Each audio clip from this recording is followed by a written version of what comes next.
ഗുരുവായൂരപ്പൻ്റെ പരദേവതാസ്ഥാനം കൂടിയുള്ള ഒരു ഭഗവതിയാണ് എടത്തിരുത്താവ് ഭഗവതി. ഉം. നമ്മൾ പോയി തൊഴുന്ന അമ്മ ഭഗവാന്റെ സഹോദരീ ഭാവാണെന്നും പറയാറുണ്ട്, ഭഗവാന്റെ പരദേവതാ ഭാവാണെന്നും പറയാറുണ്ട്. ഓരോരുത്തരും വ്യത്യസ്തരാണെന്നുള്ളത് എത്രയോ കാലം മുമ്പ് ഐഡന്റിഫൈ ചെയ്ത ആൾക്കാരാണ് ഭാരതീയ ഋഷി. എനിക്ക് കണക്റ്റഡ് ആവുന്ന ഒരു മോഡലായിരിക്കില്ല ചിലപ്പോൾ മറ്റൊരാൾക്ക് കണക്ട് ആവുക.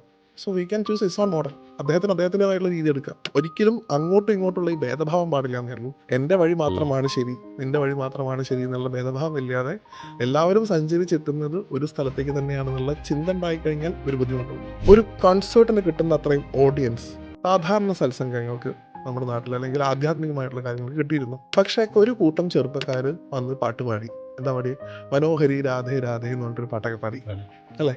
അപ്പൊ എല്ലാരും എന്നിട്ട് എന്ത് ചെയ്യും, രാധേശ്യാം രാധേശ്യാം അവരുടെ കൂടെ പാടാൻ. പലപ്പോഴും ഞാൻ കേട്ടിട്ടുണ്ട് ഭഗവാൻ പുച്ഛത്തോടു കൂടി കണ്ടിരുന്ന ഒരു കഥാപാത്രമാണ് ഗാന്ധാരി എന്ന് പറയാം. വളരെയധികം കേട്ടും. കാരണം നിങ്ങൾ നേരാവണ്ണം കണ്ണു തുറന്ന് ജീവിച്ചിരുന്നുണ്ടെങ്കിൽ ഈ അവസ്ഥ വരില്ലായിരുന്നു. ഒരിക്കലും ഞാൻ എന്നെ ഒരു ആചാര്യസ്ഥാനത്ത് കാണുന്ന ഒരാളല്ല. ഞാൻ എപ്പോഴും പറയാനുള്ളത്, ഞാൻ കഥ പറയുന്ന ആളാണ്. ആചാര്യനും കഥ പറയുന്ന ആളും തമ്മിൽ വലിയ ഡിഫറൻസ് ഉണ്ട്.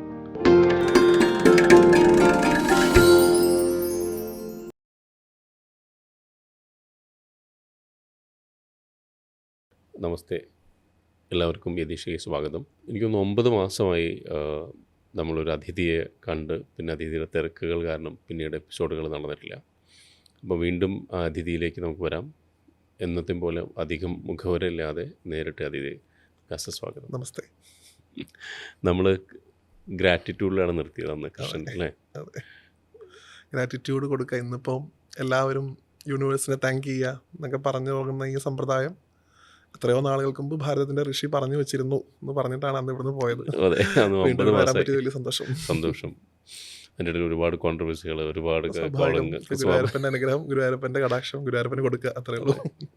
എന്നിലാണ് ഗുരുവായൂരപ്പൻ്റെ ഒരു വിജയമായിരുന്നു അല്ലേ? തീർച്ചയായിട്ടും വളരെ സന്തോഷമുള്ളൊരു കാര്യമാണ്. എത്രയോ നാളുകൾക്കായിട്ട് അനാദികാലം മുതൽ നടന്നു വന്നിരുന്നൊരു സമ്പ്രദായം അതിൻ്റെ തന്നെ രീതിയിലേക്ക് തിരിച്ച് ഭഗവാന്റെ തന്നെ ഒരു ഇടപെടലിനെ പറയാനുള്ളൂ. 2-ാം തീയതി വീണ്ടും ആ പൂജ നടക്കേണ്ട ദിവസമായിരുന്നു. നവംബർ 2 ഗുരുവായൂർ ദേവസ്വം നടത്താൻ തീരുമാനിച്ചിരുന്നത്. ഇപ്പോൾ സുപ്രീം കോടതി വിധി വന്നുകൊണ്ട് ആസ് യൂഷ്വൽ ഡിസംബർ 1-ാം തീയതി ഗുരുവായൂർ ഏകാദശി ദിവസം തന്നെ ദേവസ്വം പൂജ നടക്കും. അതിന് പുറകിൽ പ്രവർത്തിച്ച നിരവധിയായിട്ടുള്ള ആൾക്കാരുണ്ട്. അവരെല്ലാവരെയും ഗുരുവായൂരപ്പൻ അനുഗ്രഹിക്കട്ടെ എന്ന് മാത്രമേ പറയാനുള്ളൂ. കാരണം ഒരുപാട് പേരുടെ വേദന ഉണ്ടായിരുന്നു അതിൻ്റെ പുറകിൽ. അതൊക്കെ ഇന്നലത്തെ ആ ഒരു വിധി കൊണ്ട് ഒരു വിധത്തിൽ പരിഹാരം, ഒരു കുറേയൊക്കെ മാറ്റാൻ സാധിച്ചു എന്നാണ് എനിക്ക് കരുതുന്നത്. കഴിഞ്ഞ വട്ടത്തെ പൂജ മുടങ്ങിയത് എപ്പോഴും ഒരു വേദനയായിട്ട് കിടക്കും. എങ്കിൽ പോലും ഇനിയുള്ള കാലത്ത് അത് ആവർത്തിക്കാതിരിക്കാൻ നമുക്ക് എല്ലാവർക്കും ഒരുമിച്ച് നോക്കാം, അത്രേ ഉള്ളൂ. അതെ, ആ ഒരു സന്തോഷത്തോടെ നമുക്ക് തീർച്ചയായിട്ടും. അങ്ങൊരു തികഞ്ഞ ശ്രീകൃഷ്ണ ഭക്തനാണ്. അപ്പം നമ്മളെപ്പോഴും കാണുന്ന ഒരു സാധാരണ ആൾക്കാരുടെ ഒരു കൺസേൺ, അല്ലെങ്കിൽ ഞാൻ കണ്ടുവരുന്നൊരു കൺസേൺ, ഭഗവാൻ കൃഷ്ണനായിട്ട് ഭയങ്കര അടുപ്പോ അല്ലെങ്കിൽ ഒരു ആരാധന കംപ്ലീറ്റ് ആയിട്ട് പോകുന്ന സമയത്ത് പിന്നെ ദേവീനെ അല്ലെങ്കിൽ ആരാധിക്കാൻ ഒരു ബുദ്ധിമുട്ട് കുറച്ച് ആരെങ്കിലും കാണാറുണ്ട്. അതിനെപ്പറ്റി അങ്ങയുടെ അഭിപ്രായം എന്താ? ഒന്ന്, ഭഗവാന്റെ ഭക്തൻ എന്നുള്ള ഉത്തരവാദിത്വം നേരത്തെ തുടങ്ങിയോണ്ട് പറയാണ്. ടൈറ്റിൽ അത് വളരെ റെസ്പോൺസിബിൾ ആയിട്ടുള്ള ടൈറ്റിലാണ്. അത് എടുത്തണിയാൻ വളരെ എളുപ്പമുള്ളൊരു ടൈറ്റിലാണെന്ന് എനിക്കും തോന്നിയിട്ടില്ല. പലപ്പോഴും പറയാറുണ്ട്, നമുക്ക് ക്ലെയിമേ ഉള്ളൂ നമ്മൾ ഭക്തരാണ് എന്നുള്ളതിൽ. നമ്മുടെ ക്ലെയിമാണ്. അതിൻ്റെ ഓതൻറ്റിസിറ്റി നിർണ്ണയിക്കുന്നത് ഭഗവാനാണ് പറയേണ്ടത് നീ എൻ്റെ ഭക്തനാണ്. നമുക്കിപ്പോൾ ക്ലെയിം ഉണ്ട്, ഞാൻ കൃഷ്ണൻ്റെ ഭക്തനാണ്, ഞാൻ ദേവിയുടെ ഭക്തനാണ്. ദേവിയും കൃഷ്ണനൊക്കെ പറയണം ഇന്ന ആളൊക്കെ എൻ്റെ ഭക്തരാണെന്ന്. അവർ നമ്മളെ ചേർത്ത് നിർത്തുമ്പോൾ യഥാർത്ഥത്തിൽ ഈ ഭക്തൻ എന്നുള്ള ടൈറ്റിൽ എടുത്ത് അണിയാൻ പറ്റുള്ളൂ എന്നാണ് എനിക്ക് തോന്നുന്നത്. അപ്പോൾ അതൊക്കെ നമ്മൾ ട്രൈങ് ടു ബി ആവാൻ ശ്രമിക്കുക എന്നുള്ളതേ ഉള്ളൂ. അതിനാണല്ലോ ഈ നിയോഗം എന്നൊക്കെ നമ്മൾ പറയണം. ഈ ജന്മം തന്നെ ഭഗവാന്റെ ഭക്തനാവുക എന്നുള്ള ഉത്തരവാദിത്വത്തിൽ എത്തുക എന്നുള്ളതിൻ്റെ വലിയൊരു ജേണിയാണ്. അത് എളുപ്പത്തിൽ സാധിക്കുന്നതല്ലാന്ന് തോന്നുന്നു. ഞാനൊക്കെ അതിൻ്റെ പാതയിൽ തുടങ്ങിയിട്ടുള്ളൂ എന്നാണ് എൻ്റെ വിശ്വാസം. 2, ഈ പറഞ്ഞ രീതി, കൃഷ്ണനെ ആരാധിക്കുന്ന ആളുകൾക്ക് ദേവിയോടൊരു വൈമുഖ്യം തോന്നുന്നുണ്ടോ എന്നുള്ളത്, അത് കൃഷ്ണൻ ആരാണ് എന്ന് യഥാർത്ഥത്തിൽ അറിയാത്ത ആളുകൾക്കുള്ള വൈമുഖ്യമായിട്ടാണ് തോന്നുള്ളൂ. കാരണം ഭഗവാൻ തന്നെ സ്വയം ദേവി ഭക്തനായിരുന്നു എന്നാണ്. ഭഗവാന്റെ കുലദേവതയായിട്ട് കരുതപ്പെടുന്ന ഉജ്ജയിനിയിലുള്ള ഹരസിദ്ധി എന്ന് പറയുന്ന ഒരു ക്ഷേത്രമുണ്ട്. അത് ശക്തിപീഠങ്ങളിൽ ഒന്നാണ്. അത് എനിക്ക് തോന്നുന്നത്, എൻ്റെ ഓർമ്മ ശരിയാണെങ്കിൽ, ഭഗവാൻ സതീദേവിയുടെ ഈ കത്തിക്കരിഞ്ഞ ദേഹമായിട്ട് സഞ്ചരിക്കുന്ന സമയത്ത് ദേവിയുടെ കൈമുട്ട് വീണ സ്ഥലമാണ് ഉജ്ജയിനിയിലുള്ള ആ സ്ഥലം. ഗുജറാത്തിലാണ്. അത് ഭഗവാൻ സ്ഥാപിച്ചതാണെന്നും പറയുന്നുണ്ട്. മുമ്പ് വസുദേവരുടെ കാലം തൊട്ടേ അവരുടെ കുലദേവതയായിട്ട് ഹരസിദ്ധി ഉണ്ടായിരുന്നതായിട്ട് പറയുന്നുണ്ട്. അപ്പോൾ ഭഗവാന്റെ കുലദേവത തന്നെ ദേവിയാണ്. ദേവിയെ ഉപാസിച്ചിരുന്ന ആൾ തന്നെയായിരുന്നു ഭഗവാൻ. ഇനിയിപ്പോൾ രണ്ടാമത്തെ ഒരു വേർഷൻ നോക്കുകയാണെങ്കിൽ ഇപ്പോൾ നന്ദകുലം, അതായത് ഭഗവാൻ വളർന്ന കുലം, നന്ദഗോപരുടെയും യശോദയുടെയും ഗോപന്മാരുടെ കുലം, അതിൽ നോക്കുകയാണെങ്കിലും അവരുടെ കുലദേവതയും ഭഗവതിയാണ്, അല്ലെങ്കിൽ കുറച്ചുകൂടെ കാളി സങ്കല്പത്തിന് അടുത്ത് നിൽക്കുന്ന ദേവതയാണ്. ഇപ്പോൾ ഭഗവാന്റെ ജനിച്ച കുലമാണെങ്കിലും ഭഗവാൻ വളർന്ന കുലമാണെങ്കിലും ആത്യന്തികമായിട്ട് ദേവിയെ ഉപാസിക്കുന്ന കുലം തന്നെയാണ്. ഇപ്പോൾ നോക്കൂ, ഇനിയിപ്പോൾ ഞാൻ ഗുരുവായൂരിൻ്റെ സമ്പ്രദായത്തിലേക്ക് വരികയാണെങ്കിൽ ഗുരുവായൂരപ്പൻ്റെ പരദേവതാസ്ഥാനം കൂടിയുള്ള ഒരു ഭഗവതിയാണ് എടത്തിരുകത്താവ് ഭഗവതി. നമ്മൾ പോയി തൊഴുന്ന അമ്മ ഭഗവാന്റെ സഹോദരീ ഭാവാന്നും പറയാറുണ്ട്, ഭഗവാന്റെ പരദേവതാ ഭാവാണെന്നും പറയാറുണ്ട്. ഭഗവാൻ ഈവൻ ഗുരുവായൂരപ്പന് നിത്യോത്സവമാണ്, എല്ലാ ദിവസവും ഉത്സവം പോലെയുള്ള ആളാണ് ഗുരുവായൂരപ്പൻ. എങ്കിലും ക്ഷേത്രത്തിൻ്റെ കണക്ക് നോക്കുന്ന സമയത്ത് ഗുരുവായൂർ ഉത്സവം ഒരു തവണയുള്ളൂ. സഹസ്രകലശം കഴിഞ്ഞാൽ ഉത്സവം, എനിക്കൊന്നും കുംഭം മീനം ആ സമയമായിട്ട് വരും. എന്നാൽ ഭഗവതിക്ക് ഗുരുവായൂരപ്പൻ 2 ഉത്സവം കൊടുത്തു. ഒന്ന് ദേവസ്വം വക താലപ്പൊലിയുണ്ട്, ഒന്ന് പിള്ളേർ വക താലപ്പൊലി എക്സ്ട്രാ ഉണ്ട്. ഒരു ഗുരുവായൂർ ക്ഷേത്രത്തിലെ ഉപദേവത എന്ന് പറഞ്ഞ് വിചാരിക്കപ്പെടുന്ന ദേവത, അത് ഉപദേവത അല്ല എന്നുള്ള കൺസെപ്റ്റ് ഉണ്ട്. അത് ഭഗവാൻ വരുന്നതിന് മുമ്പേ അവിടെയുള്ള ദേവതയാണെന്നാണ് പറയുക. ആ ഭഗവതിയെ ഗുരുവായൂരപ്പൻ ചിലപ്പോൾ ഭഗവതിയുടെ ഒരു പരദേവതാ സ്ഥാനം, ഭഗവാന്റെ പരദേവതാ സ്ഥാനമുള്ള ദേവിയാണ്, തനിക്ക് കൊടുക്കുന്നതിനേക്കാൾ കൂടുതൽ പ്രാധാന്യം ദേവിക്ക് കൊടുക്കുന്നു. അപ്പോൾ ഒരു കൃഷ്ണഭക്തനായിട്ടുള്ള ഒരാൾക്ക് എങ്ങനെയാണ് ദേവിയെ മാറ്റി നിർത്തി ചിന്തിക്കാൻ സാധിക്കുക എന്നുള്ളതാണ്. പ്രത്യേകിച്ച് ഗുരുവായൂരപ്പൻ്റെ ഈ ആകർഷണം ഉണ്ടല്ലോ, ഈ എല്ലാവരെയും തന്നിലേക്ക് വലിക്കാനുള്ള ആ ഒരു ഇപ്പോൾ യഥാർത്ഥത്തിലുള്ള തീർച്ചയായിട്ടും അത് ഭഗവതിയിൽ നിന്നുള്ള ആ ഒരു സ്വാധീനമാണെന്ന് പോലും പറയാറുണ്ട്. ഭഗവാൻ ഈ മോഹിനി അവതാരം എടുക്കാൻ വേണ്ടി എടുത്തിട്ടുള്ള റോൾ മോഡൽ എന്ന് പറയുന്നത് അമ്മയാണെന്നാണല്ലോ പറയണേ. അങ്ങനെ എല്ലാത്തിലും കണക്റ്റഡ് ആണ്. അപ്പം അതുകൊണ്ട് ദേവിയെ നിന്ദിക്കുക എന്നുള്ളത് കൊണ്ട് ആത്യന്തികമായിട്ട് ഗുരുവായൂരപ്പനെ നിന്ദിക്കുക എന്നുള്ളത് തന്നെയാണ് അർത്ഥം. ദേവിയെ മഹാദേവനെയൊക്കെ നിന്ദിക്കുന്നവർക്കൊന്നും ഗുരുവായൂരപ്പൻ്റെ മുമ്പിൽ വന്ന് നിൽക്കാനുള്ള അർഹത സാധാരണ രീതിയിലില്ല. കാരണം ഭഗവാന്റെ കുലദേവതയെ നിന്ദിക്കുന്ന ഒരാൾക്ക് എങ്ങനെയാണ് ഭഗവാനെ പോയിട്ട് പ്രാർത്ഥിക്കാനുള്ള അധികാരം ഉണ്ടാവുക? അതുകൊണ്ട് അതിൻ്റെ കൃത്യമായിട്ടുള്ള തലങ്ങൾ മനസ്സിലാക്കി ഭഗവാൻ പോലും പൂജിച്ചിരുന്ന ഭഗവതിയാണെന്ന് മനസ്സിലാക്കിയിട്ട് വേണം അങ്ങനെയുള്ള സ്റ്റേറ്റ്മെൻറ്റ്സ് ഒക്കെ പറയാമെന്നാണ് എനിക്ക് തോന്നുന്നത്. തൊട്ട് മുന്നേ നമ്മളത് പറഞ്ഞ പോലെ ഈ നമുക്ക് പറഞ്ഞല്ലോ, ഒരു വേറൊരു കോൺസെപ്റ്റിലേക്ക് നമ്മൾ പോകുന്ന സമയത്ത് ഈ ഗോലോകം ഇതൊക്കെ വരുന്ന സമയത്ത് ഭഗവാന്റെ മാനിഫെസ്റ്റേഷൻ തന്നെയാണല്ലോ ഇത്. തീർച്ചയായിട്ടും നമുക്ക് എങ്ങനെയാണോ കണക്റ്റഡ് ആവുന്നത് അതിനനുസരിച്ച് കണക്ട് ആകാൻ പല സമ്പ്രദായങ്ങളുണ്ട്. നമുക്ക് പറയുകയും ചെയ്യും, നമ്മുടെ ധർമ്മത്തിലുള്ള ആളുകൾ ഓരോരുത്തരും വ്യത്യസ്തരായിരിക്കും എന്നുള്ളത് നമ്മുടെ ആചാര്യന്മാർക്ക് അറിയാമായിരുന്നു. നമ്മളെല്ലാവരും ഒരൊറ്റ ടെംപ്ലേറ്റിൽ അടിച്ച ഒരു ഫ്രെയിമിൽ കെട്ടുന്ന ആൾക്കാരല്ല. ഓരോരുത്തർക്കും അവരുടേതായിട്ടുള്ള വികാര വിചാരങ്ങളുണ്ട്. എല്ലാവരും എത്തിച്ചേരേണ്ട പാത ഒന്ന് തന്നെയാണ്. പക്ഷേ എല്ലാവർക്കും പോകേണ്ട വഴികൾ സ്വയം തിരഞ്ഞെടുക്കാനും അതിന് പറ്റുന്ന ദേവതാസങ്കല്പങ്ങളും ഈ പറഞ്ഞ മാനിഫെസ്റ്റേഷനൊക്കെ നടത്താനുള്ള സ്വാതന്ത്ര്യം നമ്മുടെ ധർമ്മം തന്നു എന്നുള്ളതാണ് നമ്മുടെ ധർമ്മത്തിൻ്റെ മഹത്വം. അപ്പം നമുക്ക് തീർച്ചയായിട്ടും ഓരോരുത്തരും വ്യത്യസ്തരാണെന്നുള്ളത് എത്രയോ കാലം മുമ്പ് ഐഡൻറ്റിഫൈ ചെയ്ത ആൾക്കാരാണ് ഭാരതത്തിൻ്റെ ഋഷി. എനിക്ക് കണക്റ്റഡ് ആവുന്നൊരു മോഡലായിരിക്കില്ല ചിലപ്പോൾ മറ്റൊരാൾക്ക് കണക്റ്റഡ് ആവുക. So he can choose his own model. അദ്ദേഹത്തിൻ്റെതായിട്ടുള്ള രീതി എടുക്കാം. മറ്റൊരാൾക്ക് അത് ഒരിക്കലും അങ്ങോട്ടും ഇങ്ങോട്ടുള്ള ഈ ഭേദഭാവം പാടില്ല എന്നേ ഉള്ളൂ. എൻ്റെ വഴി മാത്രമാണ് ശരി, നിൻ്റെ വഴി മാത്രമാണ് ശരി എന്നുള്ള ഭേദഭാവം ഇല്ലാതെ എല്ലാവരും സഞ്ചരിച്ചെത്തുന്നത് ഒരു സ്ഥലത്തേക്ക് തന്നെയാണെന്നുള്ള ചിന്ത ഉണ്ടായിക്കഴിഞ്ഞാൽ ഒരു ബുദ്ധിമുട്ടുമില്ല. അങ്ങനെയുള്ള മാനിഫെസ്റ്റേഷനൊക്കെ നല്ലതാണ്. പക്ഷേ മാനിഫെസ്റ്റ് ചെയ്യുകയും ഇത് മാത്രമാണ് ശരി എന്നുള്ള പിടിവാശിയും ഈ ധർമ്മത്തെ ആത്യന്തികമായിട്ടുള്ള നാശത്തിലേക്ക് നയിക്കുള്ളൂ. അത് മുമ്പ് ഉണ്ടായിരുന്നു. ശങ്കര ഭഗവത്പാദരുടെയൊക്കെ ഇടപെടലുകൊണ്ടാണ് അത് മാറി ഇന്ന് നമ്മൾ വിളിക്കുന്ന ഈ സനാതന ധർമ്മം എന്ന രീതിയിലേക്ക് ഇത് മാറുന്നത്. ഇനിയും പഴയ രീതിയിലേക്ക് തിരിച്ചു പോകാതിരിക്കുക എന്നുള്ളതാണ് ഉത്തരവാദിത്വം. അതിനു വേണ്ടിയിട്ടുള്ള ശ്രമങ്ങളാണെന്ന് സമാജമൊക്കെ നടത്തിക്കൊണ്ടിരിക്കുന്നത്. ഇന്ന് ഞാൻ ആ ഒരു ക്വസ്റ്റിനെ ഇപ്പം തന്നെ സോഷ്യൽ മീഡിയയുടെ വളരെയധികം അതിപ്രസരം നമുക്ക് തോന്നാറുണ്ട് അല്ലേ? പല ആൾക്കാരും ചില പ്രഭാഷണങ്ങൾ അങ്ങയുടെ ആയാലും പല പ്രഭാഷണങ്ങളും പറയുന്നത് സോഷ്യൽ മീഡിയയിലുള്ള ആളാണ്, അല്ലെങ്കിൽ സോഷ്യൽ മീഡിയയിലുള്ള റീൽസിൻ്റെ ആളാണെന്ന് പറയും. അതിന് വളരെ എന്താ പറയുക, ഒന്നില്ലെങ്കിൽ പുറംതിരിയുകയോ അല്ലെങ്കിൽ അതിൻ്റെ കഴിവ് കുറച്ച് കാണുകയോ അല്ലെങ്കിൽ അതിൻ്റെ കണ്ടൻറ്റിനെ കളിയാക്കുകയോ ചെയ്യുന്ന സമയത്ത് എനിക്കുള്ളിലോ തോന്നിയ ചോദ്യത്തോടൊപ്പം ഉത്തരമാണ് ഞാൻ അങ്ങോട്ട് പറയുന്നത്. അന്നത്തെ ഒരു ജനസംഖ്യ സിറ്റുവേഷൻ അല്ല ഇന്ന് ലോകത്തെ അല്ലേ? ഇന്നിപ്പം ഇന്ത്യ ഏറ്റവും കൂടുതൽ ജനങ്ങളുള്ള സ്ഥലമാണ്.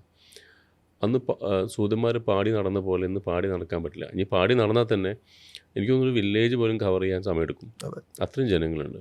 അപ്പോൾ അത് നമ്മളുടെ ഈ സനാതന ധർമ്മത്തിൻ്റെ പരിപാലനമായാലും അതിൻ്റെ ആ സംസ്കാരത്തെ മറ്റുള്ളവർക്ക് എത്തിക്കുന്ന ഒരു രീതിയായാലും സോഷ്യൽ മീഡിയയിൽ നടത്തുന്ന അല്ലെങ്കിൽ നടന്നുകൊണ്ടിരിക്കുന്നതിനെ അങ്ങ് എങ്ങനെയാണ് നോക്കിക്കാണുന്നത്? 2 തരത്തിലാണ് ഇത് ഞാൻ മനസ്സിലാക്കുന്നത്. ഓരോ കാലഘട്ടത്തിലും ധർമ്മത്തിൻ്റെ പുനഃസ്ഥാപനത്തിന് വേണ്ടിയിട്ടുള്ള മാധ്യമങ്ങളെ ഭഗവാൻ തന്നെ തിരഞ്ഞെടുക്കുന്നു എന്നുള്ളതാണ്. ആദ്യകാലത്ത് നടത്തിയിരുന്നത് പോലെ ഒരു ഗ്രന്ഥരചന കൊണ്ടോ അല്ലെങ്കിൽ ഒരു തരത്തിലുള്ള സത്സംഗങ്ങളുടെ മറ്റൊരു വശം, അന്നത്തെ കാലത്ത് ഉണ്ടായിരുന്ന ഒരു വശം, അതൊക്കെ ഉപയോഗിച്ചുകൊണ്ടോ ഇന്നത്തെ കാലത്ത് ധർമ്മ സംസ്ഥാപനം അല്ലെങ്കിൽ ധർമ്മ പ്രചാരണം നടത്താൻ സാധിക്കുമോ എന്നുള്ള കാര്യത്തിൽ, അതില്ലെങ്കിൽ അതിൻ്റെ എഫക്റ്റീവ്നെസ് എത്രത്തോളം ഉണ്ട് എന്നുള്ള കാര്യത്തിൽ നമുക്ക് സംശയങ്ങളുണ്ട്. ഇന്ന് അതിൻ്റേതായിട്ടുള്ള മാധ്യമങ്ങളെ ഉപയോഗിക്കുക എന്നുള്ളതിൽ തെറ്റില്ല എന്നുള്ളതാണ് എൻ്റെ എളിയ അഭിപ്രായം. പക്ഷേ എല്ലാത്തിനെയും വെള്ളം തൊടാതെ വിഴുങ്ങുന്ന രീതിയും ശരിയല്ല. അതിപ്പോൾ എൻ്റെ ഉൾപ്പെടെ എല്ലാവരുടെയും നമുക്ക് നമ്മുടേതായിട്ടുള്ള ചിന്താശേഷി ഉപയോഗിച്ചുകൊണ്ട് നമുക്ക് കൂടെ നമ്മുടെ ചിന്തനത്തിലൂടെ കിട്ടുന്ന തലത്തിലേക്ക് നമ്മൾ ഉയരാൻ ശ്രമിക്കുക എന്നുള്ളതേ ഉള്ളൂ. പലയിടത്തുനിന്നും കേൾക്കുക, മനനം എന്ന് പറയുന്നൊരു വലിയ പ്രോസസ്സ് ഉണ്ടല്ലോ. കേൾക്കുന്നതിനെ നമ്മളാണ് പ്രോസസ്സ് ചെയ്ത് എന്ത് എടുക്കണം എന്നുള്ളത് തീരുമാനിക്കുന്നത്. ഇപ്പം ഞാൻ അന്ന് തോന്നപ്പോഴും പറഞ്ഞിട്ടുണ്ടായിരുന്നു, ഭാഗവതത്തെക്കുറിച്ച് പറയുന്ന ഒരു മഹാത്മ്യത്തിൽ പറയുന്നുണ്ട്, ഭാഗവതം കേൾക്കാൻ അധികാരപ്പെടുന്ന ആൾക്കുണ്ടാവേണ്ട വിശേഷ ബുദ്ധിയെക്കുറിച്ച് പറയും. അത് ഭാഗവതം കേൾക്കേണ്ട ഏതൊരു വ്യക്തിക്കും ഹംസത്തിൻ്റെ സ്വഭാവം ഉണ്ടാവണമെന്നാണ് പറയുക. അതിൽ പറയുന്നത് ഹംസത്തിന് പാലും വെള്ളവും ചേർന്ന മിശ്രിതത്തിൽ നിന്ന് പാല് മാത്രം വേർതിരിച്ചെടുക്കാനും വെള്ളം അവിടെ തന്നെ ഉപേക്ഷിക്കാനുള്ള കഴിവുണ്ടെന്നാണ്. അത് തിയററ്റിക്കലായിട്ട് പറയുകയാണ്, അത് സയൻറ്റിഫിക് ആയിട്ടൊന്നും പ്രൂവ്ഡ് അല്ല. നാളെ ഒരു ഹംസത്തിന് വെള്ളം കൊടുത്ത് പരീക്ഷിക്കണം നിൽക്കണ്ട. പക്ഷേ അതാണ് അതിൻ്റെ രീതി. ഹംസം ചെയ്യുന്നത് എന്താ? ഹംസം എന്താണോ കിട്ടുന്നത് അതിൽ നിന്ന് അതിന് വേണ്ടത് മാത്രം എടുക്കുകയും അനാവശ്യമായുള്ള വസ്തു അവിടെ ഇട്ടിട്ട് പറന്നു പോവുകയും ചെയ്യുന്നതാണ്. അപ്പം നിരവധിയായിട്ടുള്ള പ്രഭാഷണങ്ങളും സത്സംഗവും ഒക്കെ അറ്റൻഡ് ചെയ്യുന്ന ഇന്നത്തെ തലമുറ, പ്രത്യേകിച്ച് സോഷ്യൽ മീഡിയയിൽ, ഈവൻ എനിക്ക് തോന്നുന്നു അത് പെട്ടെന്ന് ഉള്ള ഒരു റിയൽ ആയിട്ടുള്ള ലൈവായിട്ടുള്ള സത്സംഗത്തിന് ഇത്ര അപകടമില്ല. ഈ പ്ലാറ്റ്ഫോമുകളിലേക്ക് വരുമ്പോഴാണ് ഈ വലിയ ബുദ്ധിമുട്ട് വരുന്നത്. ഞാനൊരു തമാശയായിട്ട് പറയാം, ഇത് തമാശയായിട്ട് കൂട്ടിയാൽ മതി. ഇപ്പം എന്നോടൊരു ചേച്ചി പറഞ്ഞൊരു എക്സ്പീരിയൻസ് ഉണ്ട്. അതായത് വ്യാസൻ്റെ പ്രഭാഷണങ്ങൾ ഞങ്ങളിപ്പോൾ ഓൺലൈനിൽ കേൾക്കാറില്ല എന്ന് പറഞ്ഞു. അപ്പോൾ എന്ത് പറ്റി, എന്തുകൊണ്ടാണ് കേൾക്കാത്തത്? ഇപ്പോൾ തിരഞ്ഞു പിടിച്ച് എവിടെ ഉണ്ടെങ്കിൽ വന്ന് കേൾക്കുന്നതാണ് ചേച്ചി ഉദ്ദേശിച്ചത്. അപ്പോൾ പലതവണയും ഈ പ്രഭാഷണം മുകളിൽ റൺ ചെയ്തുകൊണ്ടിരിക്കുന്ന സമയത്ത് നമ്മുടെ ഈ ഒരു സെർച്ച് ഹിസ്റ്ററി അനുസരിച്ചിട്ടുള്ള സജഷൻസ് ആണല്ലോ നമുക്ക് വരിക. അപ്പോൾ എൻ്റെ പ്രഭാഷണം അല്ലെങ്കിൽ മറ്റൊരാളുടെ പ്രഭാഷണം നടന്നുകൊണ്ടിരിക്കുമ്പോൾ തൊട്ട് താഴെ ഇന്നലത്തെ ചോറ് കൊണ്ട് എങ്ങനെ കൊണ്ടാട്ടം ഉണ്ടാക്കാം എന്നുള്ള വീഡിയോ താഴെ കിടക്കുന്നുണ്ടാവും. അപ്പോൾ ഇത് കേൾക്കണതിൻ്റെ ഇടയിൽ പെട്ടെന്ന് കണ്ണു പോകുന്നു ഇങ്ങോട്ടാ. അപ്പോൾ പ്രഭാഷണമൊക്കെ അവിടെ നിൽക്കട്ടെ, ഇനിയിപ്പോൾ എങ്ങനെ കൊണ്ടാട്ടം ഉണ്ടാക്കാൻ നോക്കിയിട്ട് അതിലേക്ക് പോയി, പിന്നെ മനസ്സ് പോയി കഴിഞ്ഞു. ഇത് സോഷ്യൽ മീഡിയയിൽ വലിയ അപകടമാണ് ഈ ഒരു പ്രശ്നം. ചിന്ത നമുക്ക് പിടിച്ച ഒരൊറ്റ സ്ഥലത്ത് കോൺസെൻട്രേറ്റ് ചെയ്ത് നിർത്താൻ വലിയ ബുദ്ധിമുട്ടാണ്. അതാണ് സോഷ്യൽ മീഡിയ ഏറ്റവും വലിയ അപകടം.